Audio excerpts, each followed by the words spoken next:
today.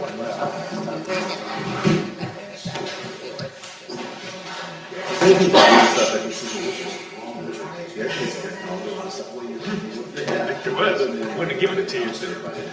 There was. Those trash cans, but they'll come out and use it, they'll do what you want. Junk. Yeah, they come out.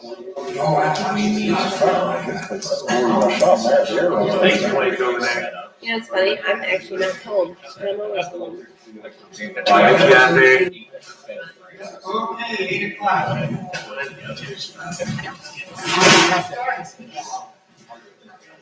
Pledge allegiance to the flag of the United States of America and to the republic for which it stands, one nation, under God, indivisible, with liberty and justice for all.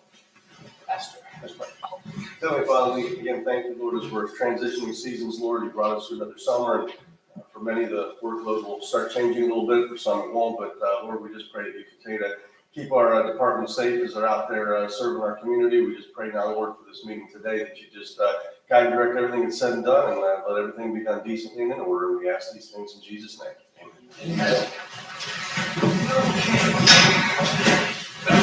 We got a quick announcement I want to make. I wanted to have the meeting on the 9th, we had an emergency meeting, and I'm not going to take the blame. Well, I am going to take the blame on it. I think because of COVID and old age, I made a mistake when we went into an executive session. I didn't follow the exact procedure, and of course, there's always somebody out there that's watching us, so we got a suit out of it. So my thoughts, I know we're gonna be, the township will be fined $500 on my ignorance, but I wanna make it even. So John, I am going to give you a personal check. I'm going to pay you,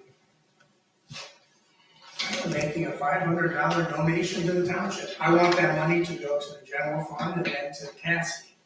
So whenever you get the suit, that is gonna cover the suit.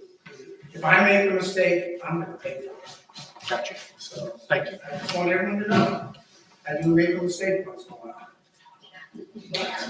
Probably the only one you ever see. My wife says I make it daily. Thank you, Blake. So, yeah, but, so John can, This will take the place of the fine. right, so it's a negative to the township. I think the only thing we would have to pay would be the court cost, and the guy that sued us said that he is going to donate the money back to the township. So So we're actually gonna make out on you're your actually gonna make money on the deal. So, I mean, I guess I just have to be more careful. But I am gonna be 65 in Monday. That's right, you are. Really? Yes, he is. I think Ford is calling my name. Thank you, Mike, for taking care of that. Appreciate it. Okay, that's good. Okay, now do we have any other announcements?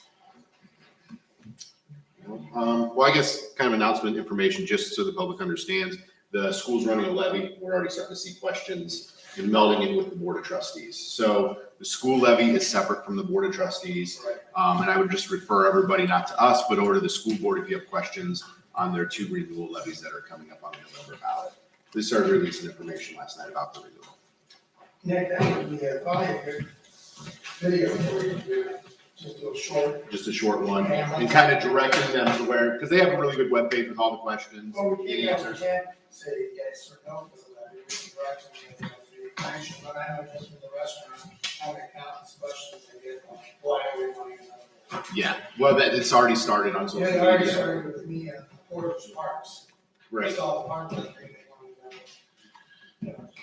Yeah, there's a separation, and it gets more confusing in the township, but the school board is its own entity with its own fund lines, which is separate from us, and we don't think those. Well, I think there's just a lot of people, they see the levy and they just get, their skin starts to, I mean, people are taxed a lot, so.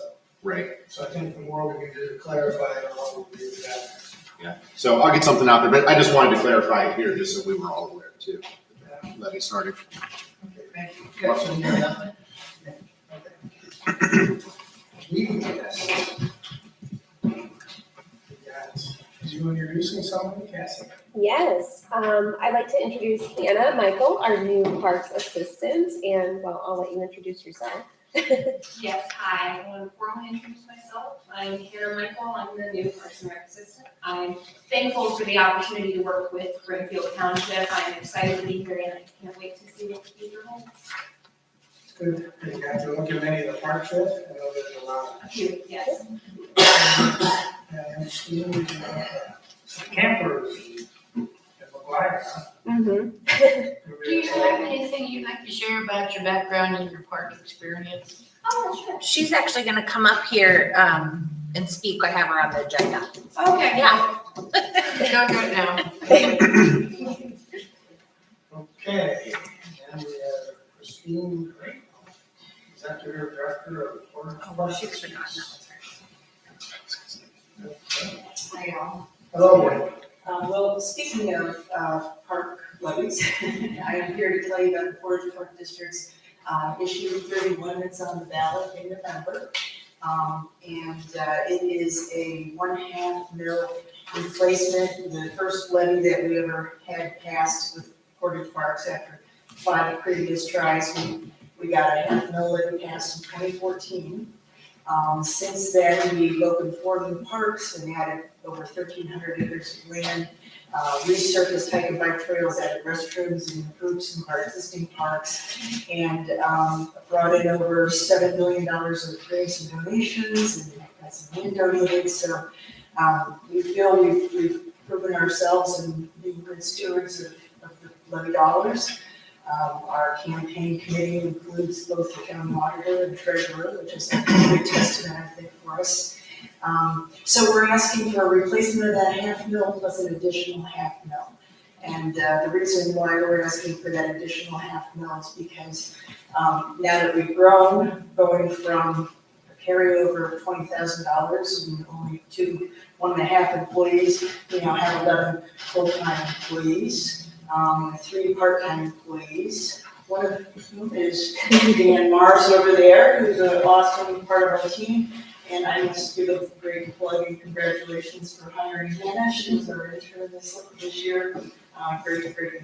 So anyway, so as we've grown, our operations have grown. We have less money to put into our capital line for those park improvements, long-term major maintenance, new park development.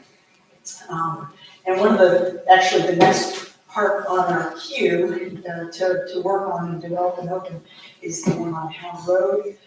It's the 215-acre property that we have adjacent to the Kellogg State Nature Reserve. We had to put that on hold because of strings that came with another grant that we got for acquisition that said we had to open a trail lake within 2 years. So we didn't want to turn down $500,000, so we said, okay, we have to put Kent Bog on hold, but we are planning on picking that up again, getting engineering design going next year, and hopefully breaking ground and getting the construction started. So that'll be a low impact park development. It'll be a parking lot and drive off of Hammer Road, right off where our gate is now. It's got a banner on it.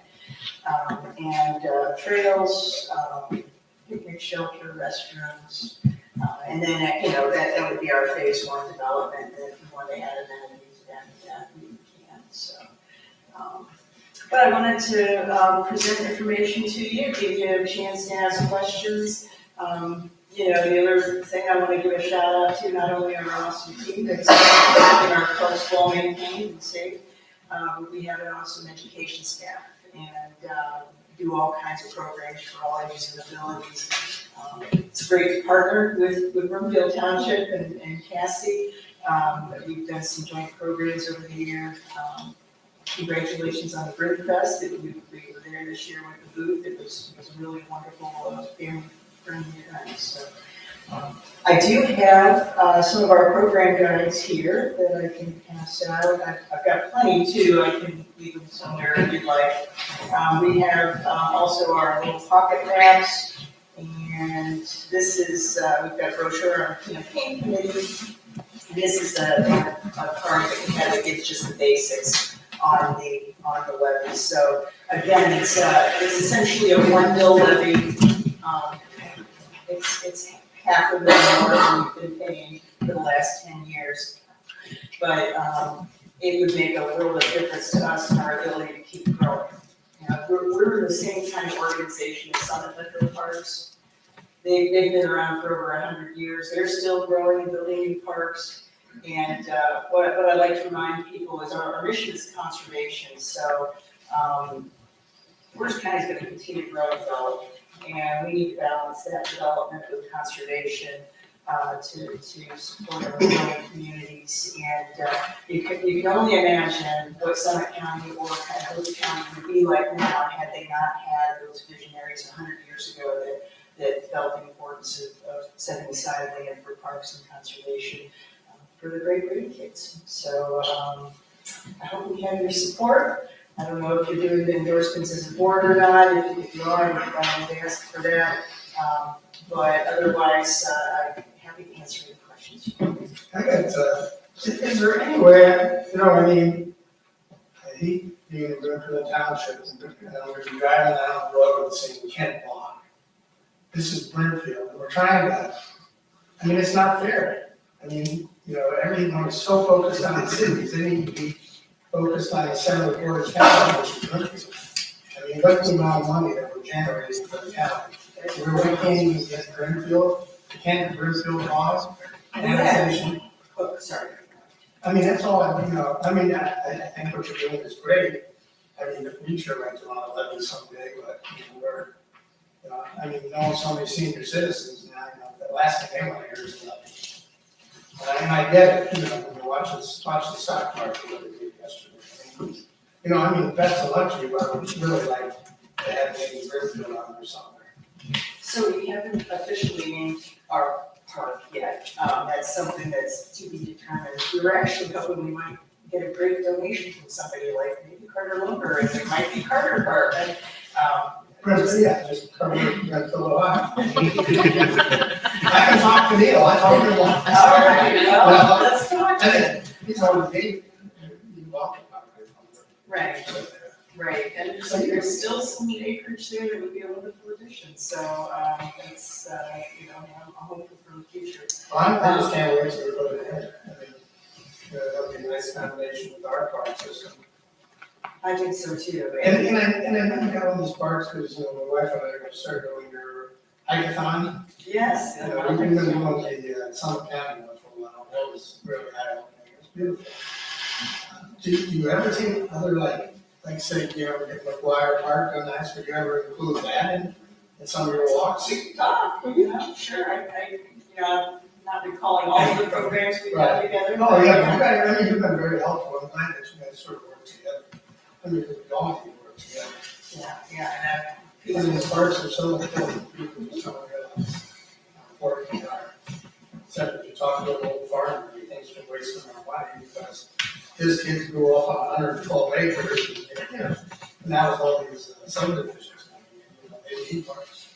well, and what I like to point out to folks is that, with the new subdivisions that come in, and great that we're, you know, growing and everything, but, you know, that those demand services too, so that's a potential tax increase right here. We have more people to support the schools and very.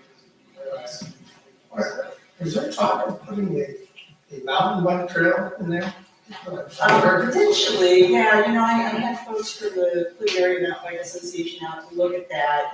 It's not really big enough to be a destination mountain bike place, but certainly the topography from the old sand and gravel mining that was out there is exciting. Places. So yeah, there could be a potential, you know, and of course, every park that we do, we try to include an accessible trail for people that have mobility issues and things like that. So yeah, and as we do our engineering and design on the trail project, park development, we'll definitely include what you all and keep you apprised and suggestions. So.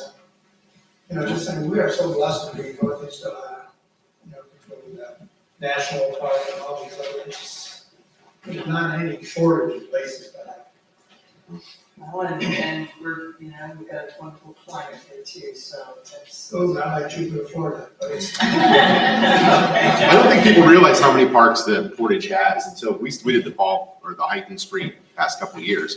And it's just nice to get out. There are a lot of hidden parks across Portage that people just don't know about. They're such good things, or parts you never think about. Right. And so those hiking sprees help Thanks. identify where they're at. We, Because we never would have went to them before if we didn't have that initiative. So. Right, I love it. So did you first take? Yes, yep, we started it at the beginning of COVID, the girls and I, we just started walking all the parks just to get out of the house. Yeah, some of that is. Excellent, well, ours are nice. Yeah, I have broomsticks, we have a real deal. Yeah. So, But I can't put those dang metal tags on it, I don't care what you do. Christine, Christine, I can pass these over.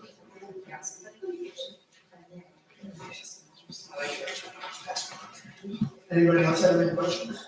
Okay, well, thank you, thanks for coming. thank you. Good luck. Okay. I need to make a motion, I have signed this, okay, a second. Second. Well, let's see, we'll do It was the, the 9/20/23. yeah. So 9/20 is that we're doing, that was the last regular meeting I had. Yes, so there's a motion for the 9/20. Right. Okay. And then we went for the 12th. So Mike, you're making the one for the 20. Second. All those in favor for the meeting on the 20th? Mike, Yes. Sue, Nick. 1 second. Mike, you weren't at the 20th. Do you want to abstain from that one? That was the one when you were in Florida the last meeting. Okay. We just did not. Yeah. Okay. I'm sorry. That's I'm bad. losing my track. So let's back up. I'll make the motion for the 9/20 with the second from Sue. Sorry. No problem. Okay, all those in favor, Mike, Same. Sue, Yes. Nick, Yes. motion passed. Okay, now we'll make a motion for the meeting I was at, 9/12/2023 is a special meeting. Second. Okay, all those in favor, Mike, Yes. Sue, Yes. Nick, Abstain. motion passed. Okay, do we have any additions or subtractions from the agenda? Trustees, I don't see anything. okay. Make a motion that we accept the agenda. Any second? Second? All those in favor, Mike, Yes. Sue, Yes. Nick, Yes. motion passed. Okay, I will make a motion to accept purchase orders. Second. All those in favor, Mike, Yes. Sue, Yes. Nick, Yes. motion passed. Okay, I will make a motion to sign and review the warrants. Need a second for discussion. I'll second for discussion. I think, you saw some taxes or. Yeah, so we had three checks in there for reimbursement that had taxes on them.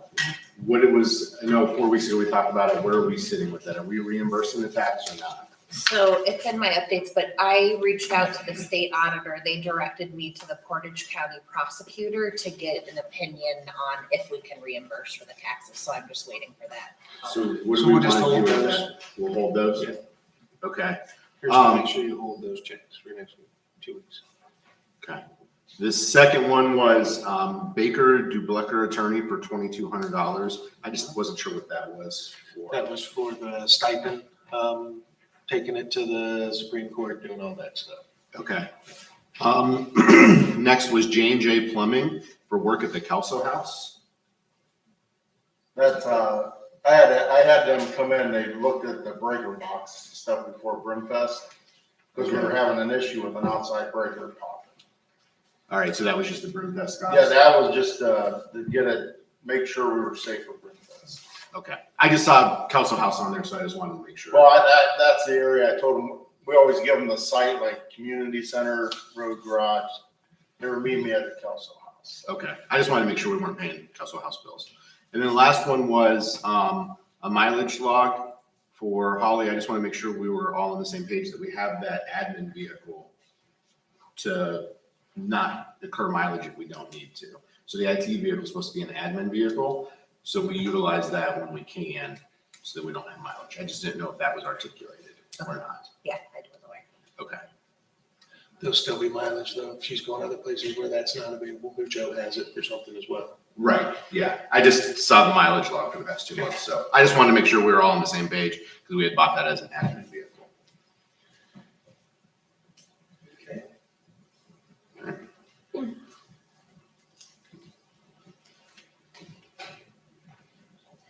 That's all I have. I'm sorry. All those in favor, Mike, Sue, Yes. Nick, Yes. motion passed. Okay. Let's go ahead and see all you guys here, so, now's the time for public comments and questions, and everybody pretty much knows we'll give us your address, and we'll limit you to 5 minutes, okay? Yes, for anybody who doesn't know me, I'm James McKee. I am running for Brimfield Township Trustee this upcoming election. I am running as a candidate. Kind of had a question in regards to John and Mike, in regards to signage for the campaign. I reviewed the sign section, 700.02, signs excluded from these regulations. Subset A is political. As you count down, it's got 700.03, signs prohibited, and the next exclusive part there was 700.12, which indicated the signs are allowed to go up 30 days prior to that event. Is that correct? It is, but like, talk about the distance. You can talk on that. So that is correct. It can't be in the right of way though. So any signs in the right of way get pulled. If you could keep it outside the right of way, that's fine. My impression was anywhere in the right of way or above the right of way. No, cannot put it in the right of way. We have to have somebody's house or somewhere you could. You can put it in somebody's house or wherever they are. Correct. Or 500 feet in regards to the intersection of 43 and 18. That's correct. Because of town hall property. That's correct. Okay, so the 30 days will be coming up soon. Jim, what's your street address? John drives by it all the time, 4505 Monroe Road. Just didn't know what the address was. All right. Okay, well, thank you. Anybody else? Yeah. Hey, Dan, are you gonna do a workshop on teaching people how to make maple syrup for our parks? Hey, I would love to do that. Just come in and bring his guitar. Hey, that's a package deal. My name is Dan Mars. I live at 1944 Old Forge Road. And I have a question about some property next to me. I made a couple little printouts that maybe illustrate what I'm talking about here. Thank you. Appreciate it. Thank you.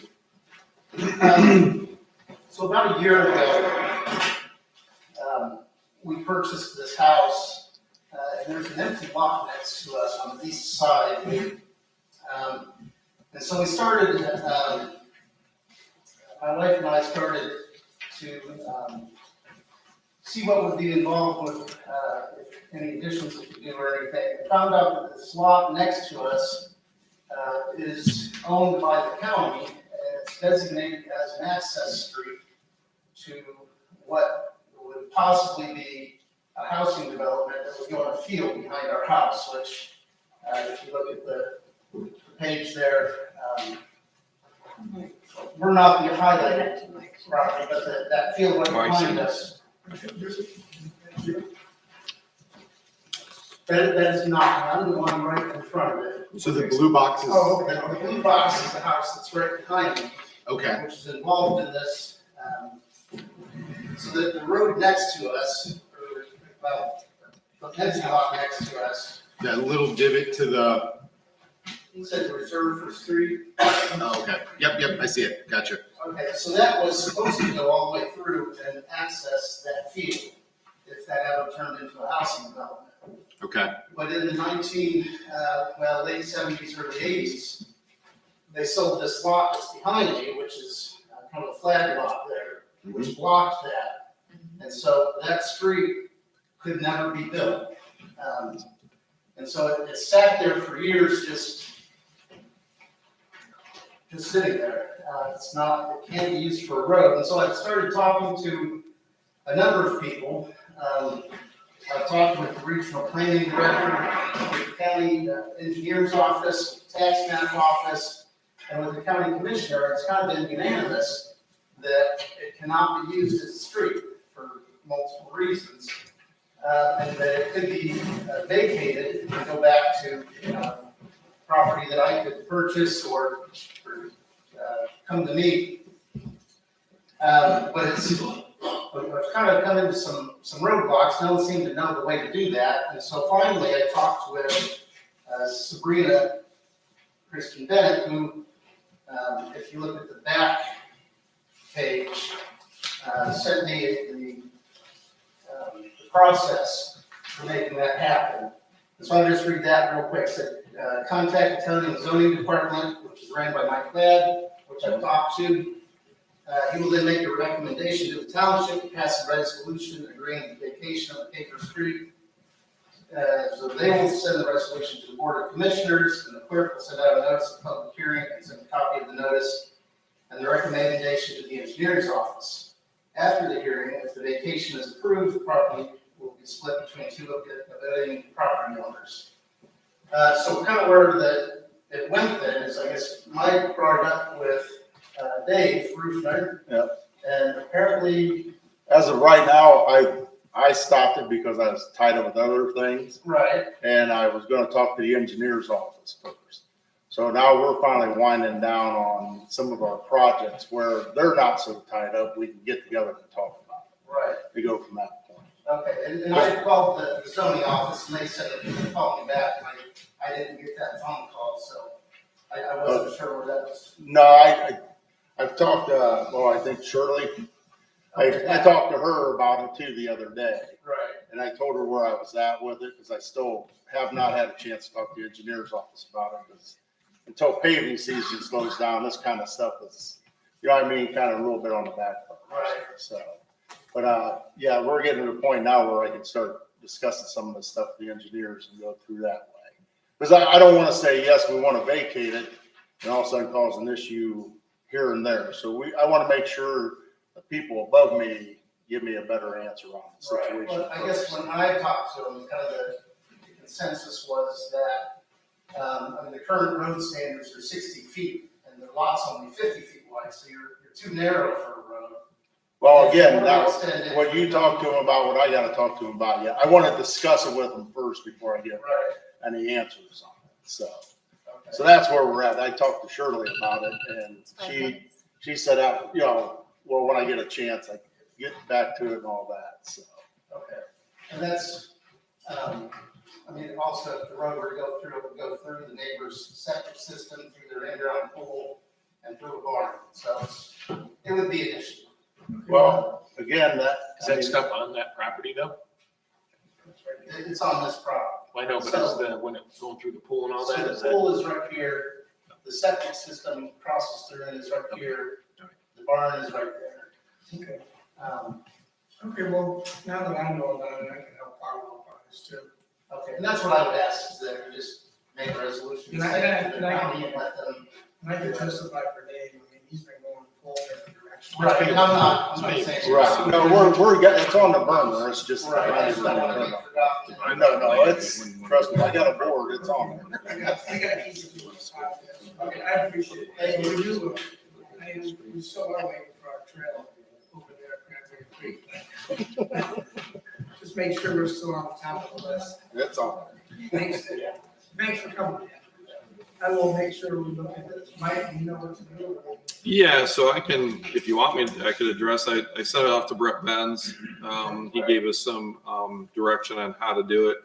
I had some conversations with Dave, which I think is going to go to Larry Jenkins. Right. The problem in a brief discussion with Dave and all that is if you take a look at the drawing that he has in front of you, I believe it's let me just pull it up. I think it's 100 foot. It's 50 foot in the back and 100 foot at the street. And there's two parcels, sublot 12 and sublot 13 from the original plat. So you wouldn't want to give it to one person anyway. You'd probably have to split that between the two properties on either side of it and give, 50 feet, 50 feet, something like that. So if you were to give it, I would recommend that so you don't have a problem with the neighbor next door either. Okay, so that's, you can work with Dave. And then Mike, you will let us know when we can bring it to the floor. Yeah, as soon as Dave gets the okay, there's Brett can write it up. Says the trustees can petition the county commissioners by passing resolution pursuant to RC 5553.045, asking the county commissioners to vacate said roadway, including a description of general route and termini of the road. After that, the fiscal office will copy a resolution with the Board of County Commissioners and certify another copy with the county engineer. And at that point, the commissioners will hold a hearing to determine whether or not to vacate. Okay. So, but I think Dave's got to get some kind of resolution from the county engineers first. Okay, well, thanks. Sure. Thanks, Dan. Thank you. Okay. Do we have any other comments? Okay. About the property, well, Cynthia Moore, 4322 Mother Road. Friday, I called in because what was going on across the road from me. And Mike and Sue went down to watch what was happening. And the dump trucks went from 6 o'clock in the morning until 6:30 that night. Every 3 to 5 minutes, trucks coming in and dumping, which is not supposed to be happening on that property. And you guys keep telling me you're in compliance. But if you go, I went back and read your laws with the township. Well, the beginning, in 2018, I asked for help here. Mhm. Today, in 2023, Mhm. and everybody just keeps ignoring it and hoping to go away. Mhm. Basically, they just say, well, they do what they want because of who they are, which seems to work that way. I mean, you guys, did you see on Friday? I seen an excavating business running their operation during normal business hours. So there's really nothing in the code, given that this company came under an old provision in the code, uses not covered, come before the BZA, which is now eliminated from that code. The BZA granted approval for this company to be there and to operate there. If I tell them that they can't run their trucks for an excavating business during business hours, they're going to end up suing the township. I'm gonna say, when did that get changed? Because I was never notified of it.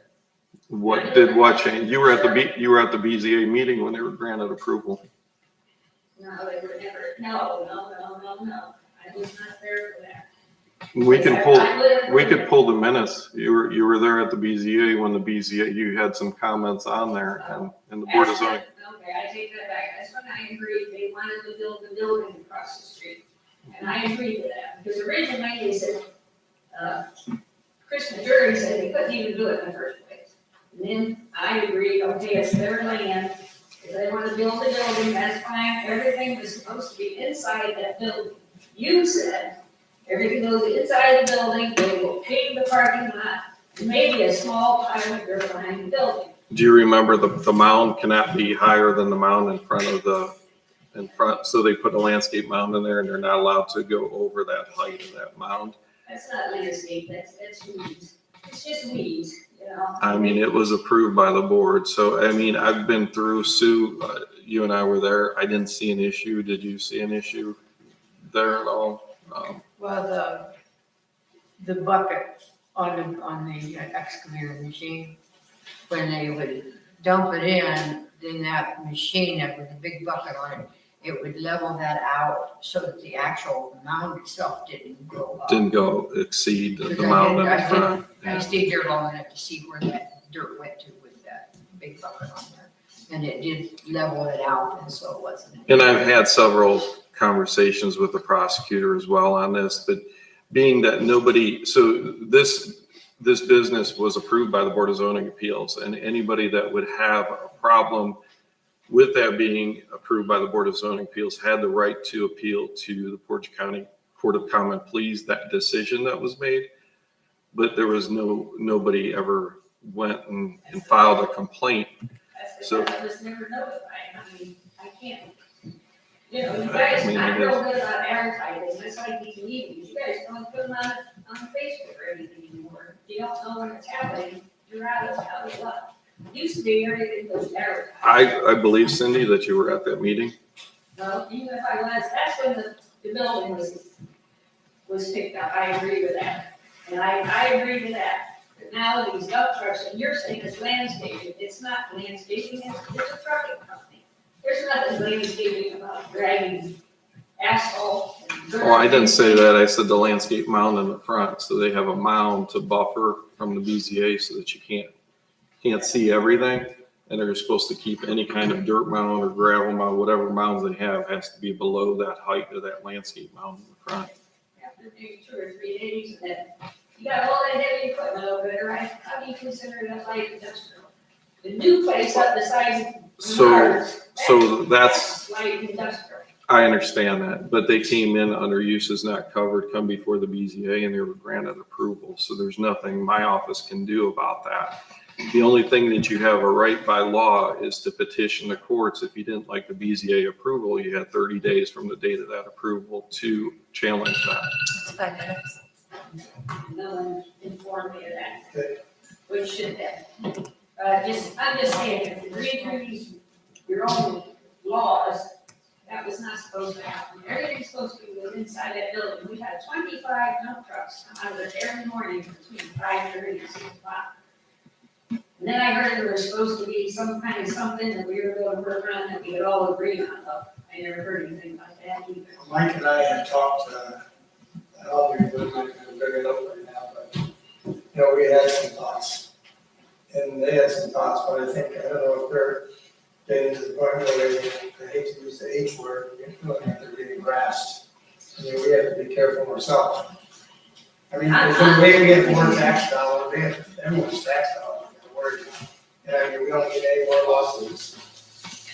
That's where they put me. They said, you know, I can sue that. Someone told me that you're, I don't want to do that. no, but someone said you just bought a house and. That's what I'm trying to do, Oh, unfortunately. okay. I've been here I don't 35, know. I just thought someone said you had already bought it. no, I've been here 35 years with my husband. I lost him last year. You know, the frustrations are high, but I know, I did buy another house. I'm gonna move there only to get away from the situation across the street. You know, which I think would. I drive by there all the time just because of you, just to see if I see anything. I mean, I don't park on the side of the road, but I look for dust and all that stuff, and they don't like this constant driving by there. So I mean, it's not like we're trying to do it, it's not doing anything. I mean, you're the last person I want to put on the back burner, you know that.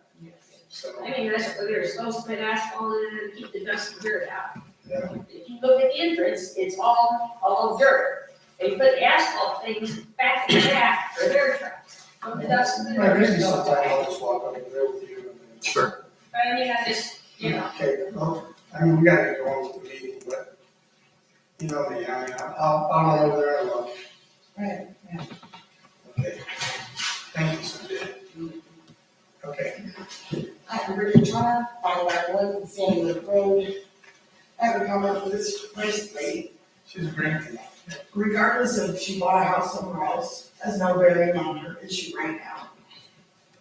Well, I can say that, but, you know, I heard that she was at one in the house, so.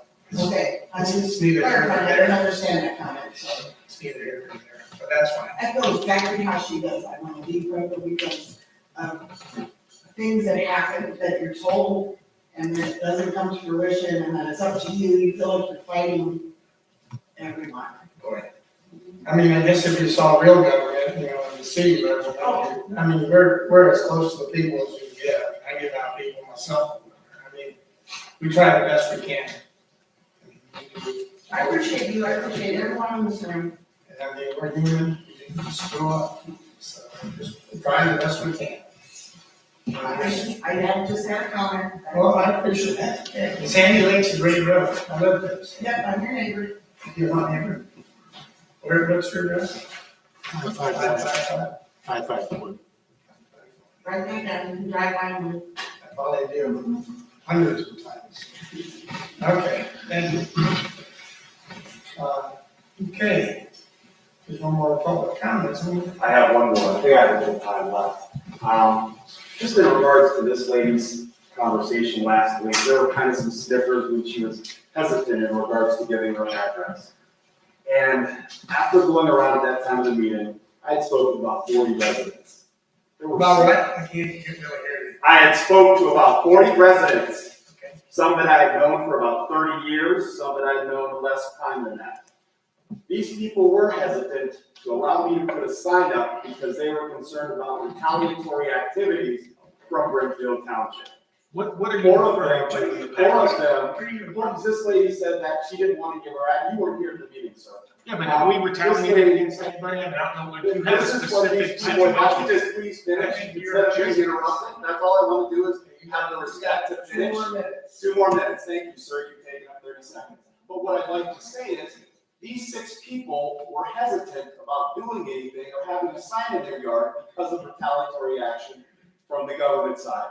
4 of them said, I will give you $200 for your campaign instead of putting a sign there. So what she had said holds water. It's valid. There is a concern there. And If you had a specific situation where somebody's retaliated against somebody, I'd like to hear, Jim, because I don't know of any situation where someone's come to this room and expressed a concern and then they were retaliated by Brimfield Township. I don't know other specific situations, but these people said, I would rather give you $200+ instead of putting a sign in my yard because they were concerned about retaliatory action. Make sure you're right down as a campaign. Oh, yeah. Don't take But I mean, what she was saying, whether she bought a house here, there, didn't really have anything to do with this conversation. Okay, well, thanks, Jim. Okay, do we have any safety concerns? Anybody? Negative. Okay. Okay, well, let's get on to the regular part of the meeting. This is, there's gonna be no questions during this part. Okay, Chief. Yeah, thanks, Mike. I just have a couple of informational updates for the board this morning. Following up on the previous discussion on our school resource officer position with Officer Brett Dinkelman's separation, we had a posting period for officers to apply for filling that vacancy for us at Field Local Schools. And I want to let the board know that our new SRO is going to be Officer Robert Hutton. You guys all know Robert. He's been with the township for many years, and Robert has a little skin in the game because his wife teaches at Field Local Schools and his son's enrolled there as well. So we're really looking forward to transitioning Robert into that role. He's going to be undergoing some training again this month associated with that as well. So just wanted to make the board aware of that. Second item is an update again, following up to the board on the new officer hiring process. As you know, we have 2 vacancies that we are working to fill. Currently have 3 candidates that are in various stages of the background investigation process. And when we get to the point where we're able to make an offer to a candidate, I'll come to the board with you at that time. We just want you to know that we have 3 candidates presently in the background process today. And lastly, I followed up with Cassie. I know the trunk or treat event's coming up on Saturday, October 14th. I want to let Cassie and the board know we'll have officers from the department there participating in that event as well. So again, just a couple of informational updates for you this morning. That's great. That's a great choice for school resource. I think you'll do a great job. Yeah, you will. They'll have them always in towels before you know it. Future farmers of America. Thanks, Roy. Yeah, thank you. Okay, fire department. Okay, same thing, informational, station build, electrical, painting, tile, lighting, and exterior groundwork has been done over the last 2 weeks. If you did drive by, there was more people in the last 2 weeks than there's been in a while, so I feel like we're making progress on that end That's of it. good. The other day I drove by, there was no cars in front. So Yeah. it's all showed up. That's good. Yeah, so they're working. Brimfest was completed, no issues during the parade or festival. We had enough staffing to handle all the events and emergency calls. We ended up having 11 emergency calls that day, which was quite heavy for us, but I just want to thank my guys for being able to handle everything throughout the day. So they did a good job on that. Furniture is starting to be purchased for the new fire station. You'll see an updated date on there. I had October 23rd, which has now been told to us yesterday will be November 15th. Again, we'll see if that happens, but that's the newest date is November 15th. And then the new firefighters are in week 5 of 10 at the fire academy already, and they're all doing well. So How many weeks is it? Oh, it's 10 weeks? a 10-week academy, and they're in week 5. Okay. So they're moving right along. I do not have any board approval items or anything else. After Fire Academy, when do they start the paramedic school? So there's a gap between, what would that be, 5 weeks from now would be what? Mid-November? Yeah, early November, mid-November. So then they'll have a gap till about March, and that will be EMT school. The first EMT school will be back at Fire Academy again, so they may go back down. If they don't go down to that, they have to wait a few more months. I kind of want to get them into the next. Are they doing they have to do the EMT before paramedic or? Okay. Yep, they do. So they're doing well so far, so we'll see. Positive feedback from the academy? Yeah, I think they were a little shocked when they went down week 1, and they're starting to get comfortable now. So, okay. So it's going good. Thank you. Okay, thank you, Brandon. Okay, admin. All right, just an update. McGuire Park, Cassie met with Tim McGuire to allow him to remove a storage container from the park on the 3rd. So we just had him sign receipt of removing that from the property. As we discussed earlier, we've had some discussion about reimbursing employees for various items and they do not get a tax exempt. I am requesting an opinion from Portage County Prosecutor per the recommendation of the state auditor. An update on Portage County Library Brimfield branch. We are working this week to get approved for a temporary occupancy permit. The reason that it's temporary is we were waiting on installation of the front door, which should actually be happening this week. The second piece that's outstanding is we have some parts on order for our fire alarm system. So they are, we're proceeding to get that temporary occupancy. And then once those 2 items are concluded, we'll get full occupancy permit. Yeah, that building looks beautiful. Yes, it does. Yeah, thanks to Dave and his crews as well. They've been helping just various things from lighting and outdoors, and we got power washing, and yeah, it's really transformed. Well, that contractor from Roofstown, I mean, he is hands-on. Yeah. I mean, he is wonderful. He moved fast too, which was When nice. you walk into it, it doesn't feel like daycare, it feels like a library. Yeah, he's been great. They've been really great to work with. I had more people talking about the library. In fact, one of the librarians, a guy from back when the library was in the plaza, he volunteered to come up there. Yeah. There's a lot of people excited. I think it's gonna be a great branch. Yeah, they're estimated, so they have the shelving was delivered earlier this week. So they'll start arranging, books are there in a storage container. Their plan is to be fully ready, I'm guessing mid to late October. So they have to go through their hiring process, which sometimes employees shuffle around locations. So that's why we don't have an exact date, because they've got to go through all their process. But I'm guessing probably by the end of October, and we'll work with them to have some type of open house event so we can really show everybody what's going on there. Yeah. I mean, this is a big piece of our town center.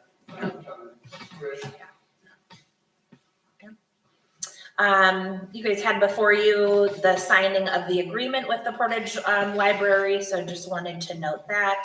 That just is the agreement between the township and the library for occupancy of that building. Do we need a motion on that, or have we already approved that? We've already passed that. Okay, there's been no We just changes didn't since have the to sign. past. No, they sent it back to them and they signed it first and we got it back. Okay. Okay. Thank you. And then the other item, so Cassie and I, as well as Chief Malali, met with Daru Landscape Architecture on the 27th, just to brainstorm and discuss landscape plans for that whole space behind the library. So behind the library to the fence area behind the firehouse, which is right up against that car wash area. I didn't get that. Could you try that? Sorry about that. I'm talking to you. So in our discussions and with the architecture and the team, myself, Parks, we are recommending that we do remove that existing playground equipment. And let me explain our vision after meeting with that landscape architecture as we talk through what to do with that space. Cassie mentioned kind of the idea of these new pocket parks that are coming up, just small areas. And the ideas that we shared with this landscape architecture firm included more of, I'll call like a tranquil space, meditation area, small pollinator gardens, spaces for children with disabilities. So instead of full playground equipment, having pathways through that areas under the trees that maybe have interactive toys. So some of those playgrounds have musical equipment. Spaces where maybe there's a glider swing for our senior citizens or whoever to use. We've gotten a lot of feedback and surveys that we've done that our older population are looking for areas for themselves versus just maybe children's playgrounds and things like that. So in our meeting, we're really talking about developing that, like I said, kind of into this tranquil space with various areas to target, I would say, a different population for our parks. So with that, I'm requesting that we move forward and put the playground equipment out for auction so that we can get that removed here soon. Okay, I'm gonna make that motion, maybe a second for discussion. Second. Okay. And when I heard disabilities, I think that's a key word. I mean, that's a segment of the population we don't pay enough attention to. And after seeing the success of that park they have in, Right. where's that park? It's Randolph. And, I mean, the amount of people are using it, but, I mean, we gotta take care of all of our populations. And I think that's a brilliant idea, whoever came up with that. I don't even care who it was, I think we really need to look into this kind and, I mean, some of our senior citizens, I used to say, are getting disabled and stuff. You know, I mean, I just think it's, I guess my only question on that is, I agree that we need to cater to those pieces somewhere in the township. Is near the fire station with the alarms, the sirens, and everything else the ideal place for that? And are we going to be able to provide easy access to that park for disabilities, right? Because if the parking's at the front of the library, trying to get through the grass to access it, is that going to be part of it? Because I worry about access yeah, for it, that's a big part of it. right? Because if they don't have access, and then we have to worry about the noise and sound interference from the fire station too. We got a meditation garden, and then we got sirens blaring out of the station. So I would like to speak on that. So Cassie and I had discussed, so our biggest noise would be the generator out back, but I can turn that to come on at 3 a.m. Okay. Right, and do the test early, and most of our trucks will go out the front. So the noise will be out the front on that, so. And I mean, that doesn't make sense, I don't know if it's a funny story, but not really. We had Elvis come to my mom's benefit care last week. I did the lights. Don't ever hit the flashing lights in memory care. Because, some people it sets them off. Right. So that's a big question, but I mean, if you hire this guy, or whatever, you would actually, you look into all this stuff. I totally agree with that. Yeah, I just want to make sure that if we do it right, so that we don't build something just to check a box, and then it ends up not being usable. Absolutely.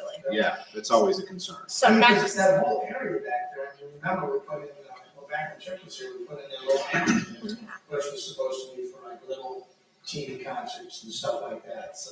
Right. So, yeah, I mean, I'm glad you guys are looking at that area, because I think it's a underused portion of our former town green.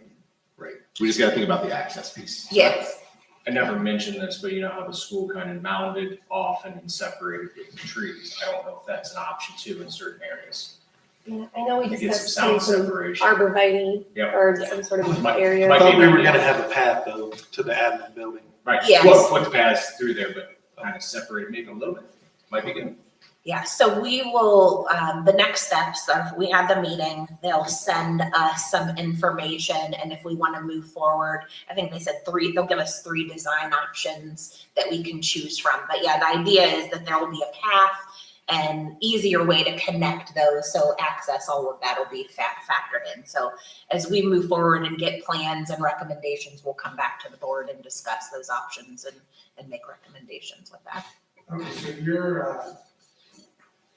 so then you're seeking approval to auction off the existing playground. Yes. So that's. That's the motion that's on the floor. That's the fairest way to do it, I think, so. So the question is, John, how does the auction happen? Is it an online auction? How Well, do you the take first that? thing, there's a government auction out there, we don't go to that. Okay. It goes through their process.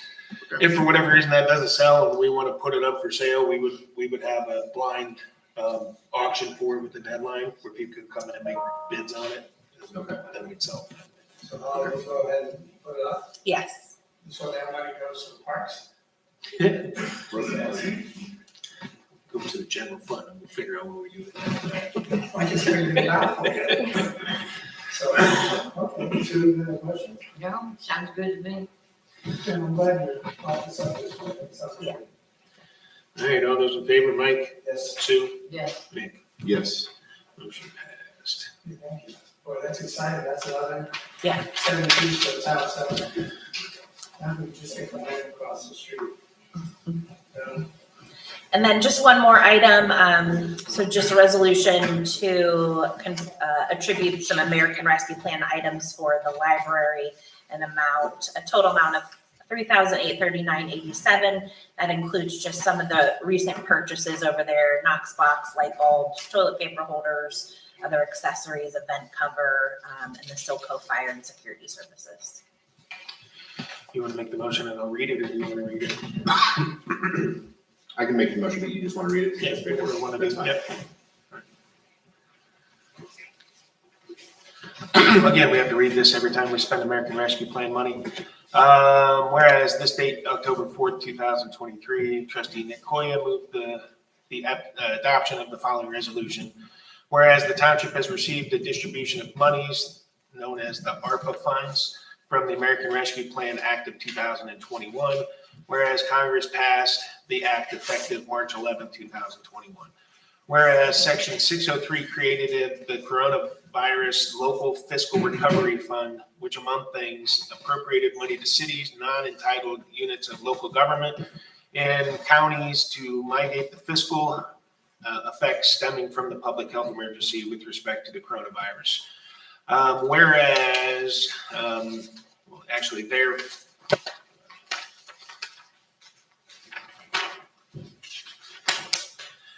Therefore, and hereby resolved that the board, the township elects to use the standard allowance of its presumed of the revenue lost due to the public health emergency, and to use the amount authorized herein to fund government services.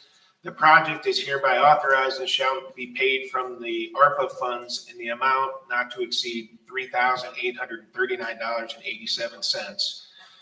The project described herein serves the objectives of the act by providing services traditionally provided by government, namely police protection, fire and emergency medical services, road repair, maintenance, and other transportation safety services, public infrastructure, general government, admin, and administrative facilities. That's the one we're going to use. Land use regulations and enforcement, parks and rec facilities and programs. So I need a second for that.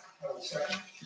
Mike Ostensky seconded the motion, and thereupon the votes in favor of the resolution were recorded to reflect this issue. All those in favor, Mike, Yes. Sue, Yes. Nick, Yes. motion passed.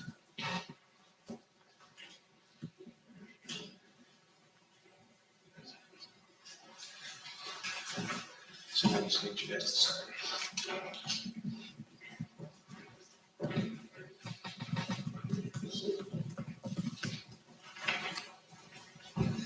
Okay, I think that's it. Thank you very much. Hey, Mike. Okay, thanks. First thing I have is a request for approval to send the following properties to Portage County Prosecutor Brett Benz for follow-up. These properties have all been giving multiple notices. At least two, some of these have been given 3 and 4 through the years.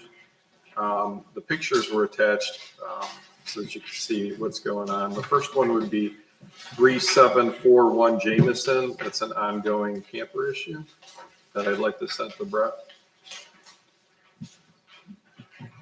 We're going to do all these together at the same time.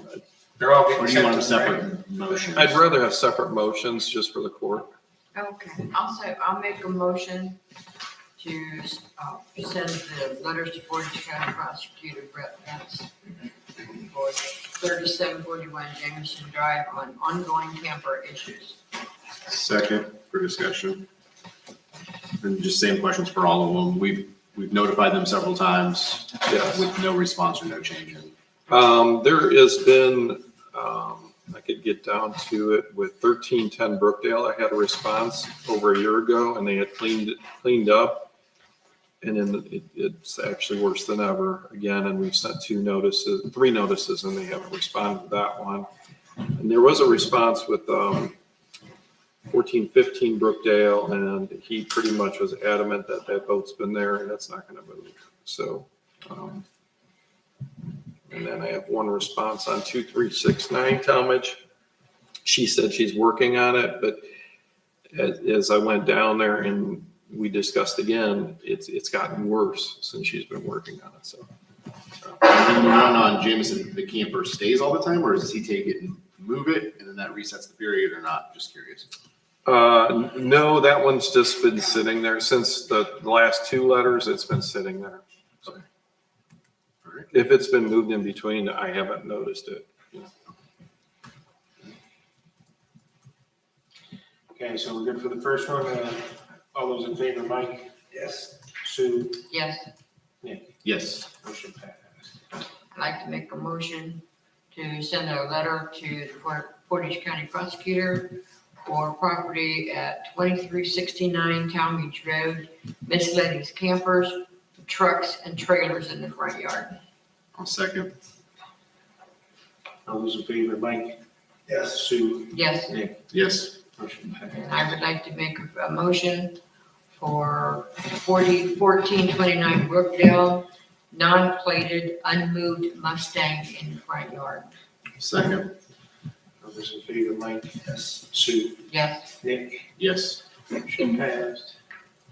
I have one here for 1484 Cherrywood. There is a boat in the front yard. Second to send that to prosecutor. Yes, All those in favor, Mike? Yes. Sue? yes. Nick? Yes. Motion passed. Furthermore, we have a letter to be sent to the prosecutor's office for 1310 Brookdale, trailers, campers, junk piles in both backyard facing Route 43 and in the front yard. Second. All those in favor, Mike? Yes. Sue? Yes. Nick? Yes. Motion passed. And 1415 Brookdale, both in the front yard.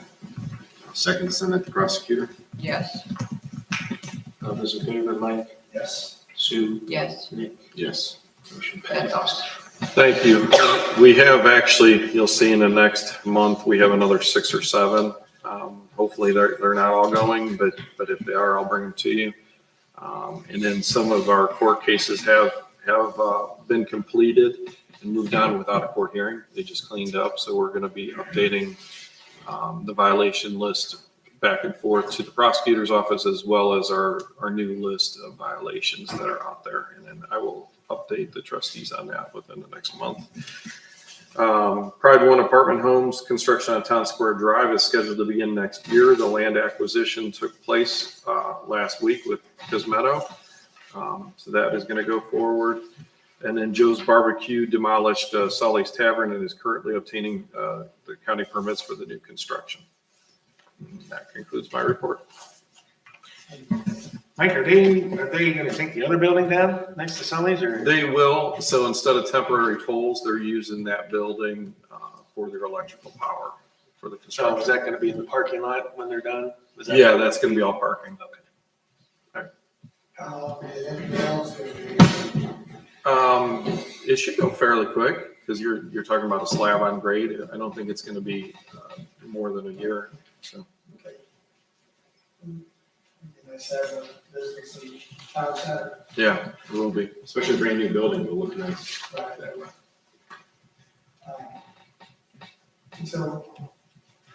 So Jenny is like our cemetery section now? Temporary. Yeah, she gave. So Jendi is. So we're running. She's, I'm sorry, and I missed it. I highlighted it. So cemetery, Jendi is very business cemetery, selling deeds, burials, residents, customers coming in for various questions, phone calls, transfers, and research with Dave Rufner. with issues arriving for the gravesite. She's averaging 3 to 5 burials a month and 3 to 4 walk-ins per week. I would say that there's probably more than that. We had 4 walk-ins yesterday. So. And that's things are busy. temporary until we get the third admin person hired. So we just got Hannah taken care of, and the road crew guy just got hired. That's on Holly's list. So when that's done, that cemetery will go back to that person. So. Okay. And then she's also running road permits for Dave, and then we're still doing fire permits as well.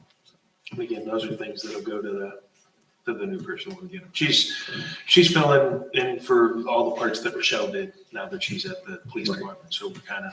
It's a domino effect. So we have Kayla working on stuff because as Jenny gets busy, then Kayla gets busy. Are those permits that are that, they have to come to you, or is it, I mean, could the departments themselves do the permits? Or? Yeah, and I think what John's saying is once we get some more personnel, I think that I think so. Yeah. Well, and the person that we're gonna bring on is actually gonna be administrative assistant to the road and the fire department. So Okay. So they could take that on. person will take on all that. We have it all figured out. We just haven't had a chance to hire everybody. So, but it is in process. Yeah, she's really working hard. So. Okay, well, thanks. Okay. Road department. Mr. Wonderful. Yeah. Just a couple updates real quick. We're finishing up the chip and seal project. They're sweeping the roads right now, getting ready to paint the lines, which happen in the next couple of days. There is a couple areas we're going to take a look at with the Portage County engineers, see if they need to retouch it up a little bit too. We're finishing up the King Ridge paving project. They just have berm and a little topsoil to put down, and that project will be completed. They should have to look at it. It looks good. I've had 3 residents approach me about that. They are just very excited and happy with the work that happened back there. So a lot of positive feedback on that project. The area they still got to put the berm and the topsoil down is the curb that we rebuilt back up.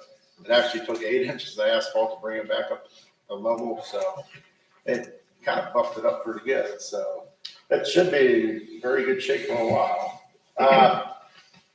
Some updates. We started doing a ditching and an easement back behind Fairwood today. We're going to try to clean up some of the ditches back there in Beechcrest allotment as weather permits it.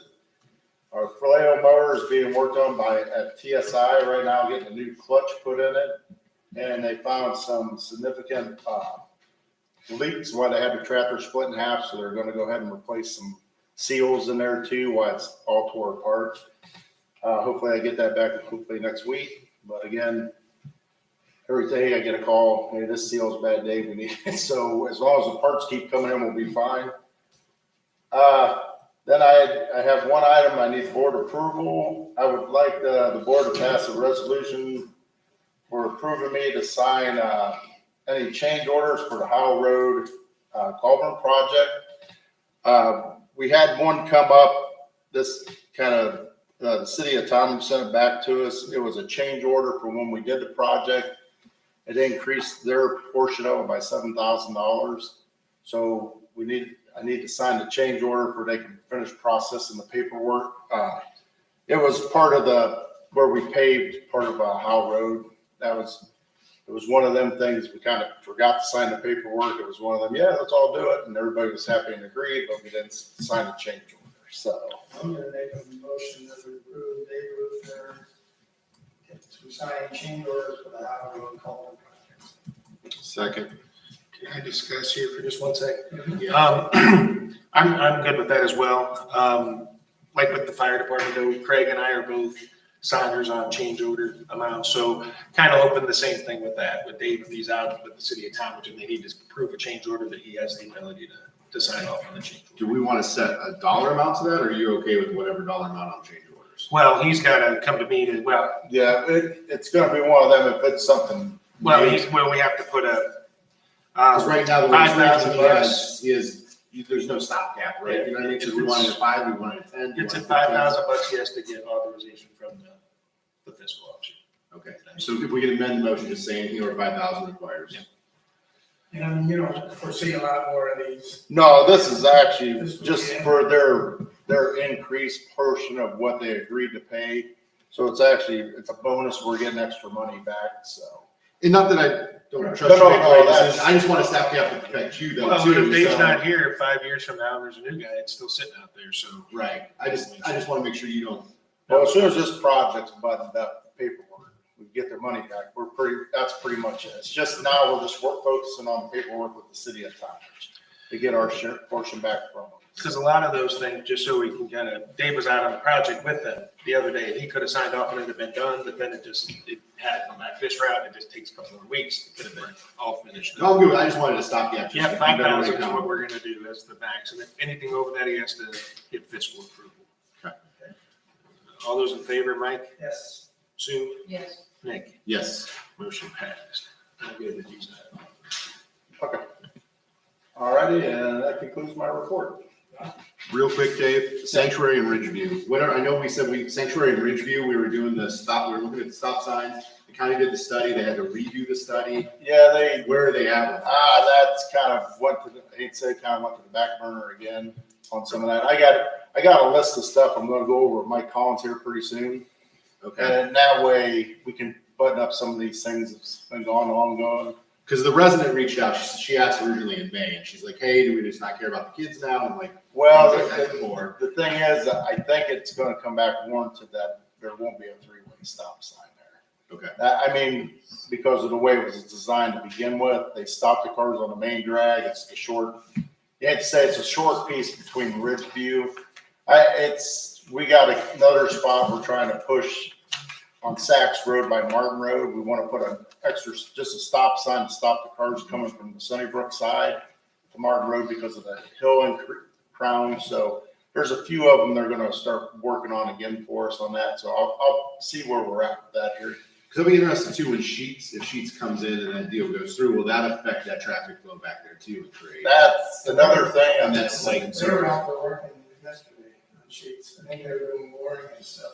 yeah, so that was her additional concern. Hey, with Sheets coming, if it does go through, is that going to increase traffic flow? Get the kids back there. The traffic should be pushed back out to 43. I mean, there's another thing there I want to talk to county about the Copper Creek sign. Because I would like if Sheets does come in, I would like to see if we're able to move it where we can open that road back up all the way and stuff like that too, so. Well, we also need to have a no-through truck so that all of a sudden we don't have the Sheets gas trucks coming off Howell and coming through the allotment to get there instead of fighting the traffic on 43. We have that. Yeah, the residents coming from this side of town over there, they stop at Sheets and then cut through the development to not get on 43, work their way out to town. Well, there's going to be a light out. There's supposed to be a light at Sanctuary View before. Right, but people that live here probably should take that shortcut because you don't have to deal with 43 and all that. There's a lot of shortcut now. Well, maybe we just put no through traffic out there too, just to slow, that's going to do anything. But I just don't want the gas truck pulling through the allotment. Right, that just. Well, that we could, I mean, again, I have to push that through the county too for no truck signs. Again, it's gotta be, you hate to say it, you put up signs, but they're considered, illegal if they don't have it back in the state and the county, so. That'd be one of them, they could pull through there even though there's a sign, but yet it doesn't have no merits, just a sign, so. Hey Dave, when you're talking to him, you mentioned something, we had another accident in Sandy Lake and 18. We've already had a fatality, and then we had someone was T-boned. Firefighters weren't saying what happened, but it was Craig talked about it. Well, I just think there's going to be problems there. I mean, I think they had to do a traffic study. I mean, someone. Well, they did the traffic study and they changed something. I don't remember what it was, but the county seems to be resistant to change it. We've had a lot of complaints. We even had a fatality. I don't know what we did. It's a bad intersection. I hate traffic through that intersection. Well, that traffic's increased too because, well, the house is back there too. It just used to be an old country road, but now there's a lot of traffic that goes through there. And they come so fast and people are just trying to get out. And, you go around school time. Well, and then they repave, so now people drive faster. Not that I'm looking for a light, but and more lights in town, but that might be a good spot for a light. So would you mind, man? I can talk, I can mention to him again. If he wants to give me a call. Okay. Okay, thanks, Steve. At that intersection, the person that was T-boned, a friend of mine, but what he said happens, he's had 2 accidents there, 2 in total, both with vehicles, because people pull out and drive in Sandy Lake Road. And he said what it is the sun is in your face coming up over that hill. People can't see the cars coming. Yeah, it was a young girl, she was pretty shook up. I did see an older gentleman behind one of the trucks. I think I heard it was 3 vehicles. And they got shook up and nobody really It got almost, hurt on it that. almost hit the building. We did have one fatality a couple of years ago. It probably didn't have And he said it's just the sun. He said when the sun's in your face, those cars coming out of Sandy Lake can't see what's happening. He's had 2 accidents there already. I picked it in the street. And they definitely need to stop that, do something. Something, I think a stop light, a caution light or something. Okay, thank you. Okay. Mike, before we go into the next, to Parks and Rec, we go back to zoning. He has an address change. He needs on a motion. So we had a motion for 3741 Jameson. It's actually 3471 Jameson, so I don't want to send the wrong person to court. Okay, so 3471. 3471. So do we just want to make a new motion? I just make a new motion. Yeah. So you want to make that motion? Yeah, so moved. Nick, are you seconding? Yeah, I'll second that. Okay, all those in favor, Mike, Yes. Sue, Yes. Nick? Yes. So that'll be 3471 Jamerson Drive for the Correct. ongoing camper issue. Correct, thank you. Brett sent a letter to them. Yes, I appreciate that. Motion Do we need, passed. do we need another motion to eliminate the other one then? Because it'll still sit on the books. Yeah, we should. So motion to, Rescind. rescind. Yeah, I'll make that motion also. I'll second. All those in favor, Mike? Yes. Sue, Yes. Nick? Yes. Motion passed. Thank you. Okay. Thanks, Dave. Yeah. Okay, Park and Rec. All right. First item is Christmas. Now that Brimfest is over, it's time to start thinking about Christmas. I'm seeking board approval for Christmas light rental and installation from Window Genie in the amount of $6,182.90. I did include a quote, and you can see we did receive some discounts for continued service with Window Genie. We did use them last year, so each year that we use them, we get a discount. So Okay, well, I'll make a motion. I need a second for the discussion. Second. Which would be the amount of $6,182.90. Well, wasn't there more that we added to that, though, more Yes. lighting? Does that, as I say, because we wanted to do the library building and maybe We did. something with the gazebo, so is that all included in that pricing? yes, yep. And then, John, are we gonna have some funding where we may be able to buy some more of the permanent pieces this year and start Yep. deploying more? Yeah, Because those are gonna sell fast, like we should probably be purchasing in the next 2 years. well, I gave, did I tell you 2,000 right after that we? No, like- Quicker, that's how you- The professional lighted displays, we wanted to buy so many each year. I did get a quote. There's a gentleman out of Edinburgh that has a professional lighting company. I did get a quote, but it was at $750 this morning, so I didn't get a chance to print that out and put it on my agenda, but That's what we had discussed the other day, is that I don't know how much any of those cost, so they're gonna bring it to you guys to decide which ones we're gonna pick, and that was gonna service the budget. Yeah, I just want to make sure, because we had talked about this a few years ago, every year trying to buy 2 to 5 pieces. And eventually we'll have a nice selection of professional pieces that we can maintain. Well, the only problem with buying them like the carousel is that it's ours, and we can rent those too, and then we can switch them out as we go out.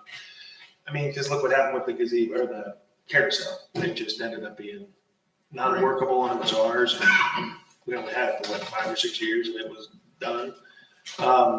So I think he's gonna give us an option to rent and buy, Yes. is that correct? So we Okay. can look at both of those. I just want to make sure, because we want to expand it each year, make it a little bit better Christmas show. Are we challenging over? We may. I was say, the walkway that we tried to do at the council, it gets so muddy, once the park is done between the town hall and the library, that we could do the lighted archways all the way down that sidewalk, and that might be really nice. Well, Then and it's that's, sidewalk, so you don't have any slipping and falling. I didn't know, but I found this out yesterday that Craig already had a great thing going on. The fire department already has built-in lights that are on the outside, so we don't have to put up Christmas lights on the fire department. Is that gonna, I didn't think about asking you, is that gonna be on the admin side as well? So we don't have to do anything with that? It should be. I requested that. So the idea being that you can change it red and green on the exterior lights and not hang Christmas lights, or And then you can just connect to the Or to pad, Thanksgiving. into the building that's already connected. right. Yeah, I guess I didn't even realize that he had that until We'll see till if yesterday. we'll see if they get them all in. All those in favor on the bid from Window Genie, Mike, Sue, Yes. Nick, Yes. motion passed. Thank you, and I believe he's going to install those next week. We're just waiting on approval. Can I ask one thing while you're on it? Did they fix the electric issue at the council house though? Not I yet, haven't had a chance to talk to Arlene and see if they approved it or not. but that shouldn't affect those lights, Or because one of those those- weren't hooked into Was it that. one of the sheds, or was it the barn? The barn should be okay. No, the barn Was is, too. the only thing that might be affected now will be the outhouse, and the granary. Because the barn has no all new electric, they've got electric in. The barn has all new electric. Okay, well, I didn't know which ones died out there. So it's the granary and the outhouse that electric's dead there, but. Yep. So I guess if we don't get that done by then, we just have to skip that. And Yeah. move on our way. Okay, can you just make sure he knows and Darlene and Councilman? And then, do we have electric at the gazebo? Do we know? At We at did. the station right now, Yes, we should. okay. yes. But don't we have an outside outlet next to your window anyway, even if we didn't? Yeah, I mean, we should be able to run from the inside out. Okay. If- No, but I thought the outside of the building right there had an outlet on the building. So we had a panel that was out there that we always had, that's gonna be removed, so we gotta see where that correlates back to. No, I meant, but on the outside of the new building, outside of your office, isn't there, I have to. on the outside of the building? I'm pretty I thought sure there was that's an where all the outlet. air conditioners are right there anyway, Yeah. so. So we could always connect Pretty- it yeah, out. I'm That pretty was not sure working, but. We have some. Okay. But that was part of the project there to maintain electric to that in the sign throughout the project, so. It's not always up and running, but it should be. And then, hometown Christmas, the date for that will be Sunday, November 26th, from 5 to 7 PM, as it's always the Sunday after Thanksgiving, so. My next item is new parks assistant, Hannah Michael. I know she introduced herself already, but I wanted to give you an opportunity to talk a little bit about your employment history and. So you had questioned my background experiences. I worked 2 seasons at West Branch State Park. I started off in maintenance there, and then I slowly transitioned to mechanic store the first season. So I saw a lot of customers that were having issues and handling public and helping with rentals and stuff like that. And then as I transitioned to my second season, I was assistant mechanic coordinator. So when he wasn't there, I was in charge of the campground. And I helped with the activities and any of the holiday events that were going on during the season. And then I did have my summer internship with the Portage Park District that ended in August. And I gained a lot of experience with education programming and putting those on and experience with that side of the government and things like that. And I just recently graduated in August with a degree with Recreation, Parks, and Tourism Management with a concentration of Parks Management. And I graduated magna cum laude, so. That's smart right here now. Kent State University. Kent State. Kent State. And then you said your dad was a township trustee, correct? I'm from Palmyra, and my dad was a township trustee for quite a few years, at least 20. So, Did you lose all his hair? it's great, it's really great. So, but I don't know if that's because of his other job or us kids, who knows? That's great. Thank you. Thank you. Can you run a weed eater and a chainsaw? I actually can. I had a chainsaw training my second season of West Branch, so. Oh, she'll be good for Halloween. Yes. Well, I'm really excited that you're here, Hannah, and I can't wait to get started on all of our holiday events. We got a lot coming up, so. Good time to start. Yeah. And we took a tour of Lions Park and McGuire Park yesterday. We saw the soccer fields, Kelso House a couple times. And we walked through the library, so we're gonna be making our way around the different parks. So if we see you, we'll stop and talk to you. And You stop by the park in Kingsbridge, just look. Yeah. The Boy Scouts, I think they really, they want to be involved Mhm. with McGuire Park, and there's a lot of excitement about McGuire Park. Yeah. So, well, you're gonna learn a lot here, we're all learning, so. Thank you.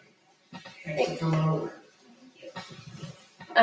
My next item is the McGuire Park Stone House update. I asked Charles to come and evaluate the house for structural integrity and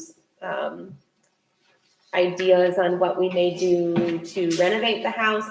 I did attach his report, which is 2 pages long, but the synopsis is basically, he believes that the building is very structurally sound.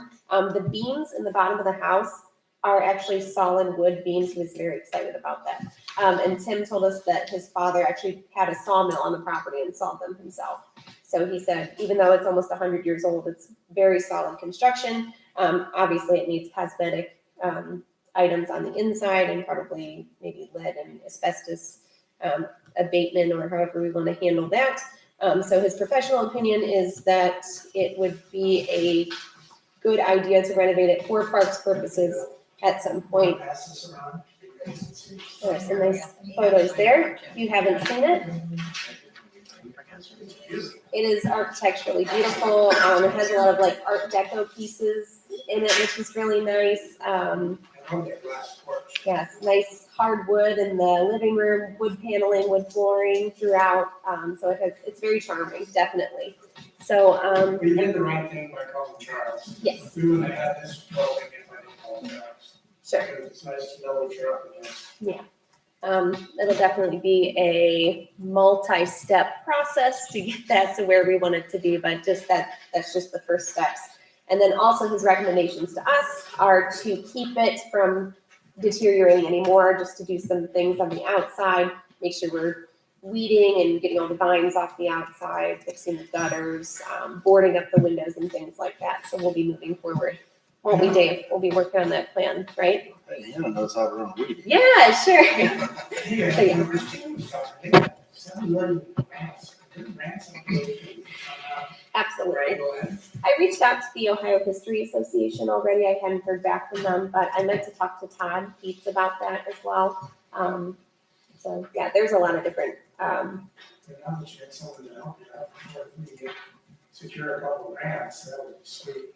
I think the key for that will be establishing the historical value, because just because something's old doesn't necessarily mean that it's valuable. However, I believe the architectural details would make that a piece worth saving. So, I don't know if I told you guys, but the stone was hand carved by Tim's father as well. So it's a very unique home.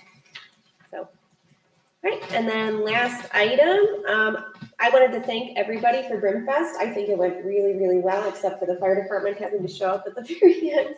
Sorry about that. The smoke detector went off.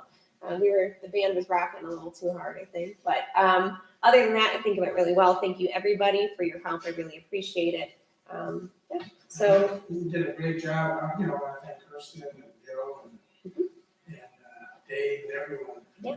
This is all- Holly. Holly. Yes. You guys all jumped in and helped out. It was really good. Yes. Thank you to police and fire for being out there selling hot dogs and sausages and being involved with part of that. Great to see everybody there in the presence. And It's always good when it's good weather. Yeah. We've lucked out. I mean, and that being said, I would like to, I don't know if I need board approval for this. I would like to get board approval if you want to give it, to set the dates for Brimfest 2024 for Friday, September 27th and Saturday, September 28th. We did contact the balloon affair organizers, and they said their balloon affair is going to be the weekend prior. It's always the 3rd weekend in September, and Oktoberfest is always the 2nd weekend. So. Okay, you want me to make their motion? a second for discussion. Did we contact the school yet to see if homecoming has been determined? Because that has always been like a drag on Brimfest when those events. Yeah, I don't know if they determined it that. I know the whole schedule for next year hasn't been Yeah, set. yeah, that's kind of when you plan a year in advance. Yeah, that's just always, because that always drags your numbers down a lot. If They should plan around us, right? Yeah. We'll tell them when homecoming's gonna be. Yeah, well, now we've got it out there, so, you know. I mean, I think it's homecoming, it probably does better down a little bit, but, you know, once the guy and the girl are heading out, we hear about the rest of the family. Where they're gonna eat. Right. So, okay, well, that's good. I mean, you do the best you can, because I know we had a little snafu with, truck or treat, trying to keep everyone happy. Sure. I told them the same thing, it's just my opinion, as one trustee, you set the date and they work around you. Yeah, yeah. So many people are doing so many things in town, it's so hard. I feel like the fall festivals this year there's a lot of them, and it's very saturated for fall festivals, so. Well, that's why I think we can set a calendar in November or December for the entire year. It's just out there. Yep. Yeah, and it's just nice for our residents because we can build a calendar by the end of December. We can put a mailer out there where everybody gets a calendar for the entire year's events. Yeah, I think that's something for Holly. That's good. Thanks, Mike. It does make sense, you know. I know Portage Parks used to do it, City of Kent did it, where they'd send out the yearly calendar. We would just hang it on our fridge and we knew, at least then when something was going on. Right. Not to go on a tangent, but the new park software website that we're working on also comes with an app. So if you'd like to download the app, we can put all that information on there right then and have that in your hands. And then with Brimfest also, Hannah and I will be working on, I'd like to start a Brimfest website sooner than later and just have a continual website throughout the year where we update And things. I hear from you, you guys are gonna work on a committee now, so it's gonna be, not just be you doing it all. Yes, I know Chris Adkins had offered his support for that, and then we had a post Brimfest meeting, and I think everybody's on board for next year, so. And then I told you, John and I were both out at Lake Anna. That's right. I'm telling you, well, my wife wanted to go to the craft show, your wife wanted to go That's to why she the went. craft show. Right. But I didn't know that they have water skiing on Lake Anna. Yes, I've seen that. Mhm. What a great festival, if any of you have never been to Lake Anna. I'm out there, Great yeah. festival. There's a water ski team there, isn't there? Well, Mike and I are joining Chippewa that. waters. We're gonna be skiing next year, so put that on. They don't have- McGuire Park, we'll do it at McGuire Park. But I really think crafts could be a neat little piece to it. Yeah. It could be a neat little piece. That's how you put a survey out, when we get the results from that survey too. Yes, yeah, we're sifting through them. We've gotten about 80 results right now, so. All right, and that concludes my report. Thank you. Thank you. Yes. So We need to, We we didn't vote. didn't get Oh, a sorry. vote on that. all those in favor, Mike, Yes. Sue, Yes. Nick. Yes. So that motion was for the Brimfest dates for Friday, the 27th, and Saturday, the 28th of September, 24. Yes. Okay, motion passed. 9:27, and we just need to. 9/28. That just gets skipped. It's on her, Yeah, mine's- it's on her report for the 28th. Okay. mine's in mine. Okay, cool. That's on the agenda, but here's just the 28th. You're missing it. It's a year It just long. didn't get transferred. It's okay. Okay, so, Thank you. okay, entertain us. We'll see. Well, the first thing I wanted to discuss, is moving from using Dropbox as our cloud storage to using OneDrive, by the end of this month. So I sent out an email to the department heads, saying that, I'm gonna be working, by the end of this month to work with each department to move their files from OneDrive, from Dropbox to OneDrive, and that will save the township $4,044 per year. OneDrive is part of our Office 365 subscription, so it's something that we're already paying for, and it includes cloud storage, so we really shouldn't be paying for two services. So our annual agreement is up October 31st, so we have until 31st to make that transition. So I don't think that's something that is not doable, and that's a decent savings for the township. That's a great savings. Really good motion. Yep. So, yeah, I'm gonna make a motion that we, replace OneDrive, we replace Dropbox with OneDrive before 10/31 for the savings of $4,044 per year. I'll second that. All those in favor, Mike? Yes. Sue, Yes. Nick. Yes. Motion passed. Okay, so I'm gonna go from a savings to an ask. Social media archiving. So as part of Ohio's Public Record Act, section 1306.01, all documents regardless of physical form characteristics, including electronic records, are supposed to be archived and tracked. I spoke with Chad, our legal lawyer, about his opinion on that, and what he recommends is speaking to our records committee about how we maintain our records. We do not have a records committee, so in lieu of that, I'm gonna. We do. We do? Roy, myself, And Sue, shoot. And I apologize. Rochelle. it was Rochelle, Rochelle. yeah. Okay, I apologize, I didn't realize we had one. But looking at the state of Ohio's recommendation, the state of Ohio has a records committee. And with that, they do look at social media as being a capture of content. And it is something that we need to be archiving for any legal reasons. So because we're using social media as a discussion platform, regardless if we're putting the information out, the comments that the public is having on there and then the discussions that may have could become part of a legal issue later. So looking at our surrounding communities, Kent, Talmadge, some of the other larger cities, they all have systems in place. So I did a little bit of a software search and looked for something that I thought was reasonable, because I don't want to go off in the deep end, but I do want to make sure we're covering all of our bases. As part of that, I found a company called, all these internet companies got these goofy names. It's Smarsh, SMARSH, Smarsh. And they're for our 4 Facebook sites. We have the township, we have parks, we have fire department, and we have the police department. To archive all 4 Facebook pages, it would be $1,105 per year with a $300 one-time setup fee.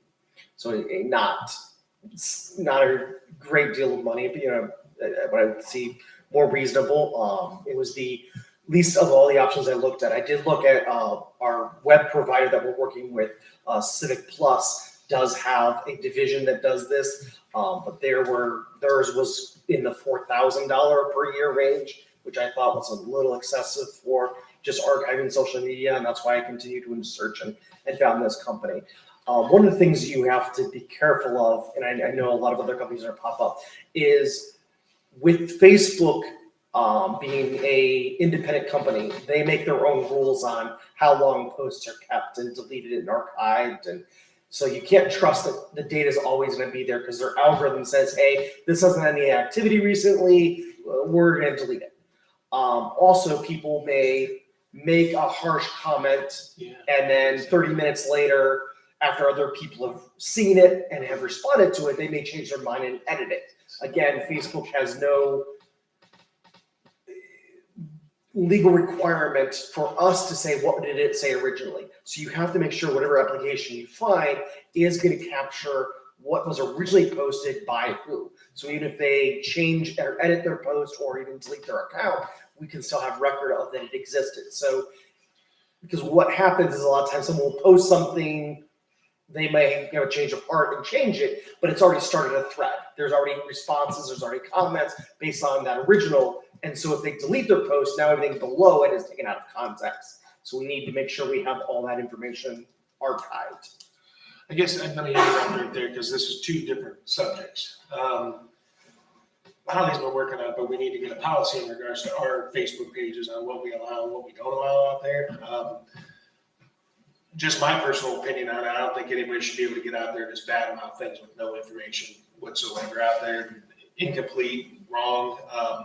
I think we should have some control over that, but we need to figure out what kind of. Legally, you can't do that because it's considered a public forum. So if we hide comments or delete comments, we've affected their rights. Well, but does that affect every public forum that's out there? So if it's Nick's page, right? Like Nick has a private page. I can delete whatever I want on my page. But because the township Facebook page is registered as a government agency, we can't hide pieces.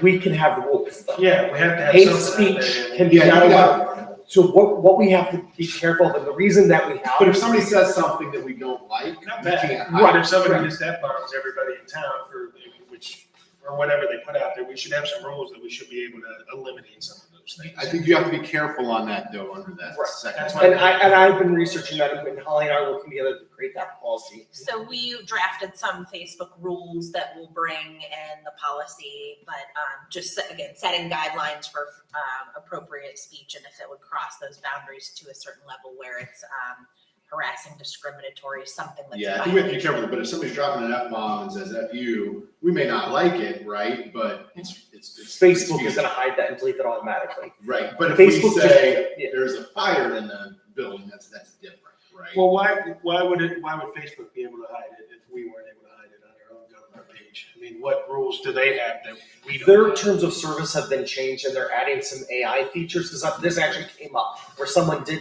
post a comment that was very derogative and used colorful language. And Facebook actually deleted the post itself. When they came back, I had to look to see what happened to their post.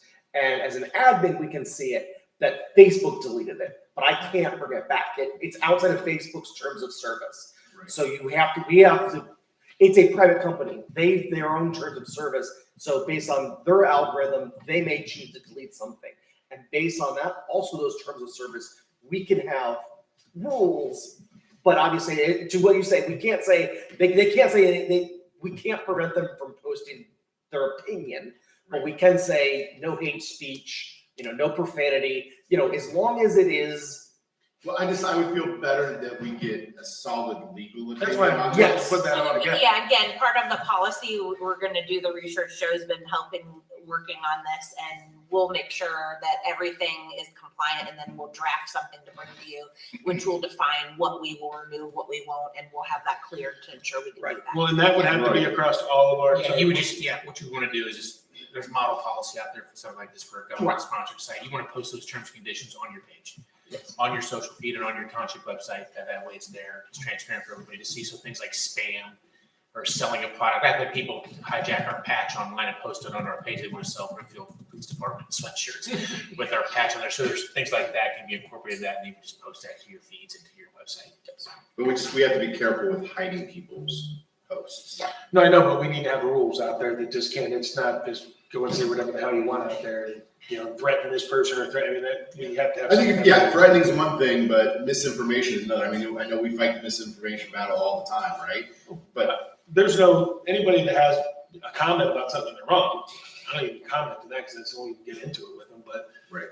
The one I did remove one, and it was a violent comment, and I removed it because it was not, it shouldn't have been on there. So we've had a discussion on how we should take and how we do that, but. Just get the legal opinions. yeah, I think that's what we do. I just want to make sure, because Second Amendment is a big piece, right? The First Amendment rights is a big piece there. We have to be careful how we cross over those amendment rights and what we say and what we. Well, we have agency. we have to understand what the public company can do as well. So if Facebook can just get rid of it, or Yeah, it's Twitter, different if it's or out of our any of those hands, other but ones. if we are initiating the action, is different than if that private agency is initiating. And one of the advantages of this is, regardless if Facebook deletes it, whatever we decide, it's still be archived by this application. Because as soon as it is made, Facebook sends it to this archive. They've got an agreement with Facebook to get it at its creation. So even if it breaks terms of service and Facebook deletes it, we still have it as logged. So if anything ever did come up legal-wise, we can show, here's what you actually originally said. Facebook decided to do terms of service to delete it. We still have record of it. So this is before everything. So if we ever got into something like that and our policy gets challenged, we still have the original record of what it was. So Right. this covers our butts regardless. Well, I think the other piece to this then, though, is we're only talking Facebook. We also have a Twitter account. Right, We everything have- Yes. that's out there. Like, is this going to cover that? You got the, and how do we It's do the $80 per account. Okay. I guess I knew that was also going to come up if we wanted to look at that. If we want to add additional stuff, because I think the police department is the only one that's utilizing something other than Facebook. There's really not a whole lot No, of parks, commenting on it. Cassie, aren't we? You have utilizing some other Instagram. places? We have Instagram. Do we still have a Twitter account? Yeah, we do have Instagram, Twitter, and Facebook. We seldom use our Twitter account. though. Okay. And then we also have YouTube what's the records retention on that? How do we maintain that data? The YouTube isn't gonna delete stuff. So Okay. that's a permanent thing. So we're not as worried about that. We're not, first of all, we get very little comments, and so far we're, I have not seen any of us deleting anything. But we So- should have the ability to have rules that we follow for our YouTube. Yes, channel. we should. If somebody uploads a pornographic, video to our YouTube page, we should have the ability to go out Right. and delete it. Yeah, we probably should have some language on there also. But there should also be some records retention on that data then too. Right. Correct. That's a lot. That would be a different package than this. This isn't gonna cover that, but this would cover, if we decide we wanna start looking at Twitter or Instagram, they charge $80 per thing. Okay. So that's right now what I'm asking for is I lost my numbers. 1,100 and 400. Yeah, it's $1,405 for the first year, and then ongoing $1,105 for ongoing years to archive our 4 Facebook. So right now, we're just archiving Facebook. We'll look at That's where all of our Instagram and traffic and stuff is. If we feel that we want to do Instagram, while we have one, it doesn't seem that no one's commenting, and there's not a lot of stuff going on there. So I didn't know if that warranted it. I was more concerned about what was going on Facebook. So we need a motion for that. So I'll make that motion to use Smarsh for Facebook monitoring, not to exceed $1,405 per year one, and then an ongoing subscription of $1,105 per year. And then second for discussion. Yeah, second. Roy, are you okay with this on the police page, incorporating that in there? Let me ask. Yeah, I was just curious. Did you look into Archive Social? I did. Okay. It was over $4,000 a year. Okay. I've heard of this one as well. Yeah. Yeah, the city of Kent uses Archive Social. A lot of our surrounding neighbors that use Civic Plus for their website rolled in the same package. And I looked into it. It was actually the first company I contacted because we already have a relationship with them. I would say I was very sticker shocked with the price. Just a little over $4,000 ongoing, and it was, I want to say closer to $5,000 for the first year. That sticker shocked me. I'm like, that's a little more than, because this wasn't something that, this we addressed. I knew it was going to be a new need. So I was trying to even justifying it. Do they is their services different than what Smarsh is? It's the same idea. They're going to say that they do it slightly different. I've compared the two, and I feel that they're comparable. Okay. Archive Social was up to a year ago a separate company that was just purchased by them, so they're not even fully integrated yet. The Archive Social name isn't like when you download their literature, they still have the old company's logo at the top. They haven't even got that integrated. So I think that's one of the reasons why it's priced the way it is that it's a new acquisition for them because they saw the need at a government agency. Your 5 minutes is up. Oh, sorry. So yes, I looked into it, but I didn't feel that we could justify that much money. $4,000 a year seemed excessive to me to archive data. That's why I continued looking, and I At found. least you didn't start it, so. Hmm? At least you're gonna get started. Yeah, I honestly never considered it until it was brought to my attention. Now with all this TikTok, everything else, I mean. Yeah, people, they get empowered on Facebook, and unfortunately, that may lead to some legal issues in the future. And unfortunately, that's the era we're in now, on social media. Yes. So we have a motion out there to approve that Smarsh. So Nick made it, Mike seconded it. All those in favor, Mike, Sue, Nick, Yes. motion passed. Thank you. Sorry, you told me to do that anyway. Yes, I'm good. Okay. Cemetery, we have all, We signed a deed, so that's all done. okay, fiscal office. And we have 2 different things here. United Earthworks is the company that did the work over at Maple Crest for the driveway between Hamrick Manufacturing and where Kemble Tire is going to be. They had this is like the 3rd pay app that they have to pay. So it's another $118,478.50 that we need to approve. The project's been done and approved by Terry and everybody that's over there. And I believe Dave we're all good with that. So we just have to approve the 118. So I need a motion to do that. It's the third one. It should be the last one, and there's a little bit of money left out there, but not very much. So I'll make a motion to pay applicant the United Earthworks LLC in sum of $18,478.50 for the Maple Crest Industrial Project. Second. Any discussion? As long as, Dave, are you good with it? We're good. Yeah, they're just making a couple little repairs, but it's good. We had a meeting out there the other day, so it's in good shape. we just have to fix there's some catch basin issues going on out there that The county's working on it. They'll still have a bond on the road for a year after everything's done and settled, so. Well, this is gonna be a big generator of JED funds. Yeah. That road. How many more things can we get back there? 3. Three. Any people looking at? Well, Kenda's full go. I talked to Dan yesterday and it's still full go, so we should be seeing construction there. What's that? No casino yet? No. Okay, all those in favor, we already took the vote. Motion passed. We have to sign off on that. That's the pay app resolution going to them. We didn't vote, John. Didn't we? No, we were still in discussion. Oh, my bad then. All those in favor, Mike? Yes. Sue? Yes. Nick? Yes. Motion passed. Sorry about that. Okay. The next thing I have out there is, we're moving to pay the Brian Ames in response to the civil summons. We can either fight it in court or we can pay a $500 fine. I believe Mike discussed that at the beginning, how he's gonna. Well, we just need we have to pass the motion that we pay it, that we're gonna pay it instead of fight it. Sure. I'm gonna make a motion that we pay Ryan Ames for $500 in response to the civil summons. And we have contacted the attorney there. Yes, we have. And he said it's okay. Holly has his thread on all that too, so email me. Any discussion? Everybody understand what they did? He can. Well, but it affects the entire township. It's not a private suit.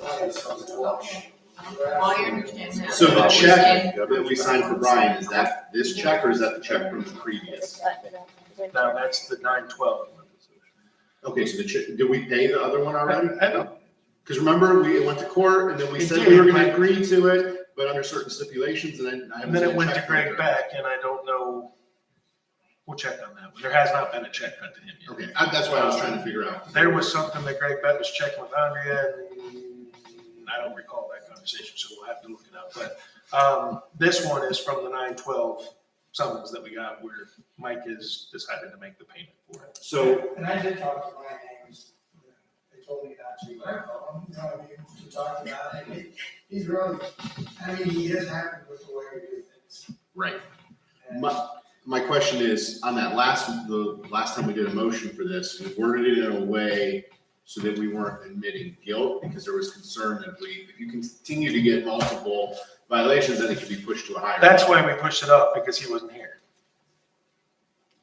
Wasn't that the No, one? he voted, because I abstained from that vote. Mike and Sue voted to accept it, but under certain terms.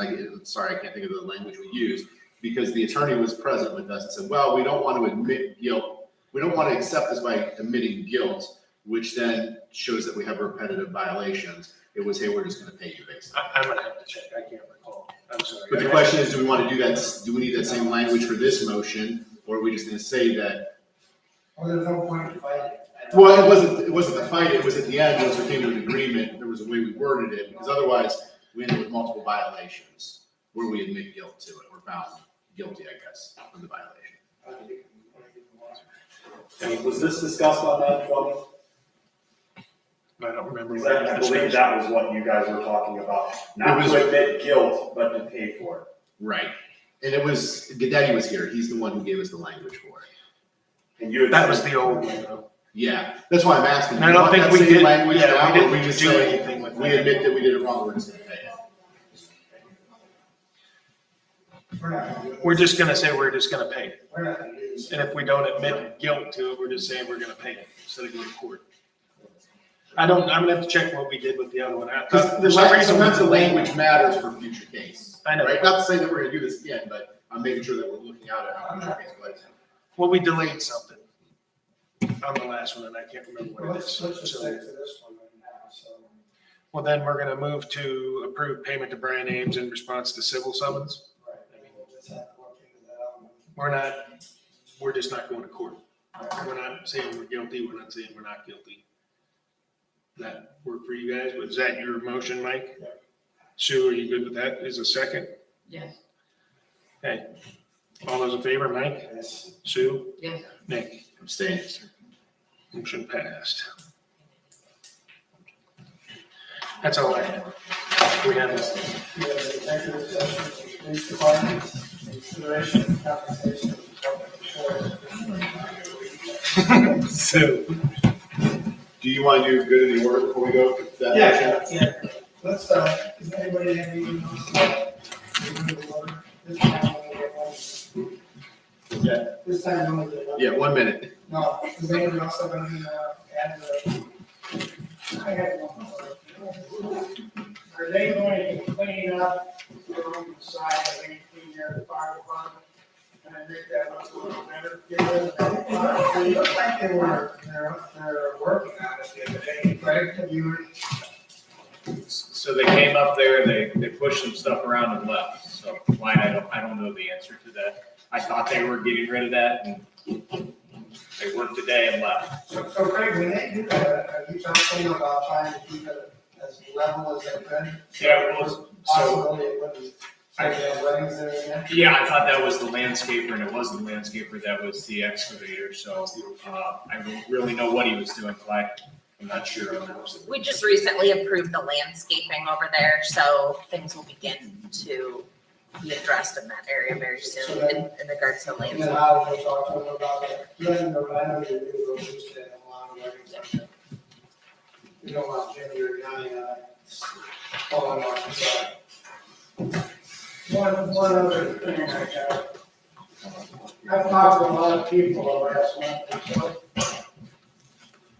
And the only question they bring up is, when will the fire department ever be done? I mean, they're also, they're claiming, well, look at the side of it, nobody knows on it.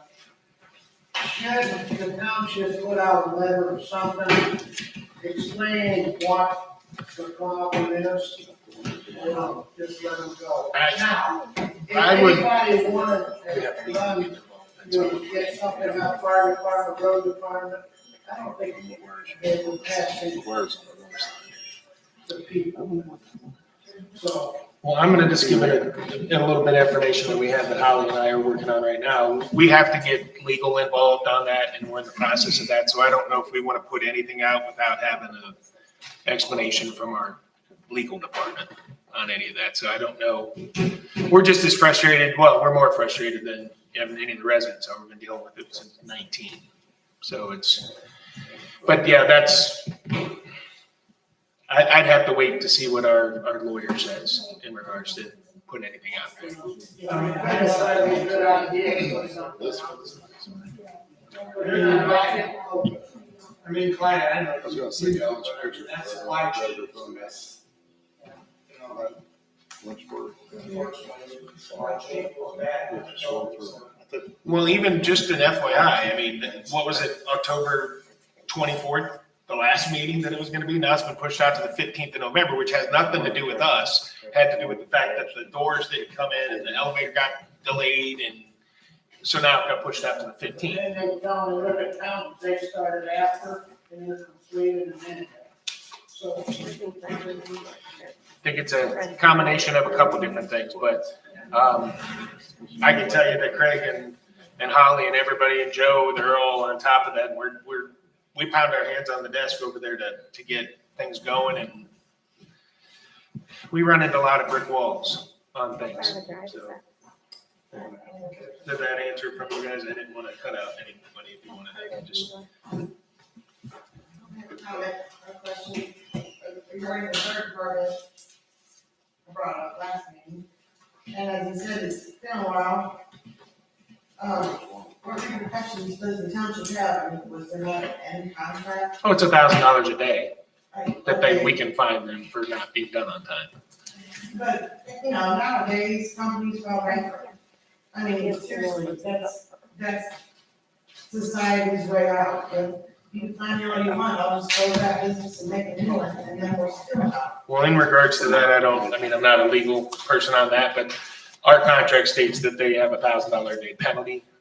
We also have things that are being fought through the change orders that they say it should be extended for the following reasons, that the supply chain was messed up in COVID. There's all kinds of things that are being fought out between, what is our company, our owner's rep, that's what we're calling them, correct? UCI. Yes, they're evaluating, so is the USDA, who's our financial part of that, our architect, they're all in it. Now we're gonna be having a lawyer involved with it as well. That determines what's legitimate. Should they have to pay it? If they go out of business, what do they do? I don't know those answers, and that does happen a lot. It's a process. It's gonna take time. I know that there's an end date. It seems like, well, that's the end date, they go past it, but weather can affect that, supply can affect that gives them contractual extensions. It's typical in And that industry. like with the roof, you saw how long the roof project took, and then you look out there, there's only 2 or 3 guys working on it, and you go talk to them and you say, well, that's all we can. Yeah, so but what we have to evaluate, and people working for us are evaluating is that an acceptable extension or not? And then we'll determine. And don't forget that project end date isn't just based on the fire department access, that's phase 1, there's a phase 2 to it. It's based on the final date of the entire project, which is phase 2, which they can use some of that as slack to make up time if need be. So we're nowhere near having that solid discussion of, well, you're over the date, you're over X number of days, because we don't know how much they can make up in slack and how many extensions they'll get based on the change orders. Well, they did give us The simple answer is we have to wait for it to play out. They did give us another date, was it May 20th or something of 24 for the whole thing to be done? They gave that out yesterday as well, but I still question that because we're not gonna be under roof. I don't believe any of those dates, so.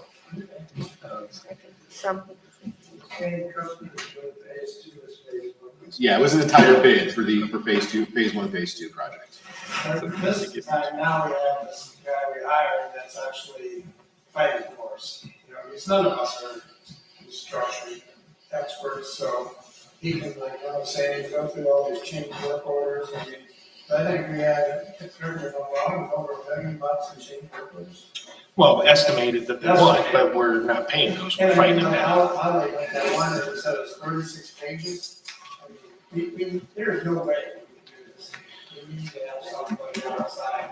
That's how I watch, making sure, I mean, if you go back, you go look inside, or one of the restrooms, like they got 2 different tiles, and then you push the wall, and the tile moves.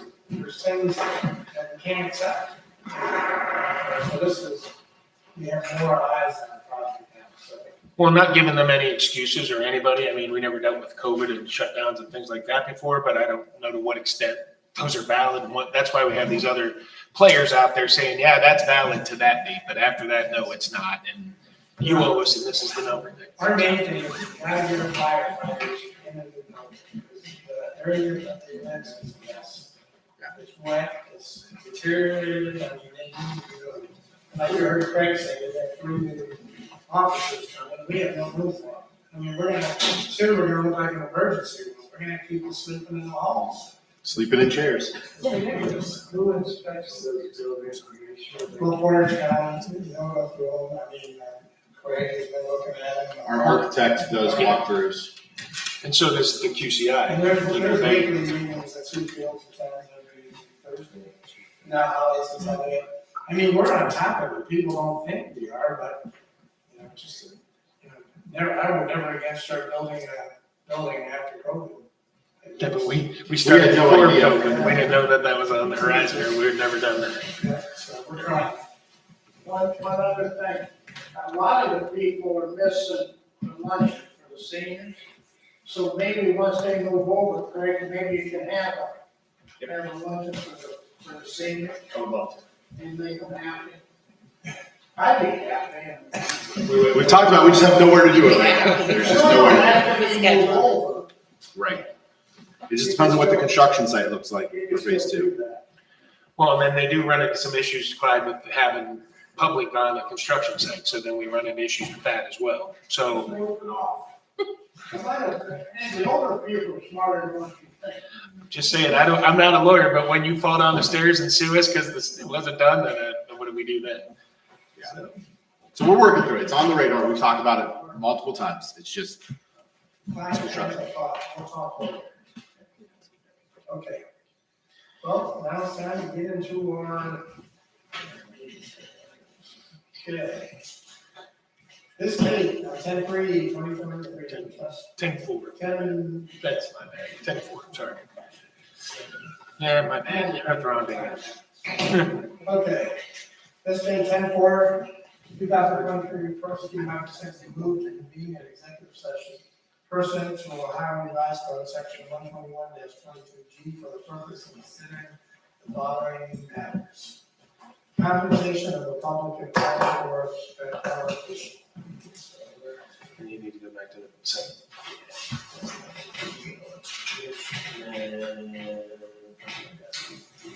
The information is directly related to a request for economic development assistance. Seven line. Sorry, that one. My bad. Been a long week already. Okay, a unanimous board of the public body determines by a roll call vote that the executive session is necessary to protect the interest of the applicant or the possible investment or expenditures of public funds to be made in connection with the economic development project. I need a second. I'll second that. All those in favor, Mike, Yes. Sue, Yes. Nick? Yes. Motion passed. We are at 10:05 in executive session.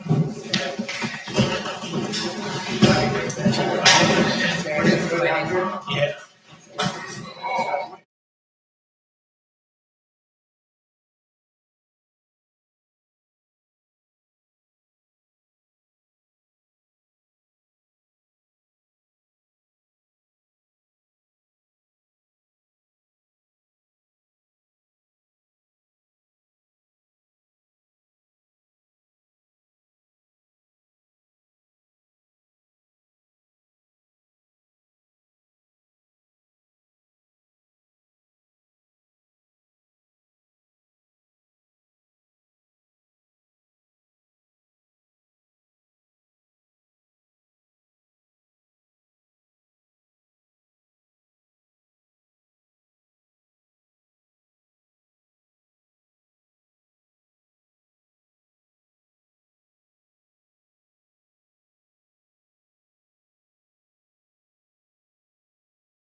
back. Now we're just adjourned. Motion to adjourn. Okay, all right, executive session, there's no action, I'm gonna make a motion that we end this meeting. I'll second that. All those in favor, Mike, Yes. Sue, Yes. Nick, Yes. we are adjourned at 10:19.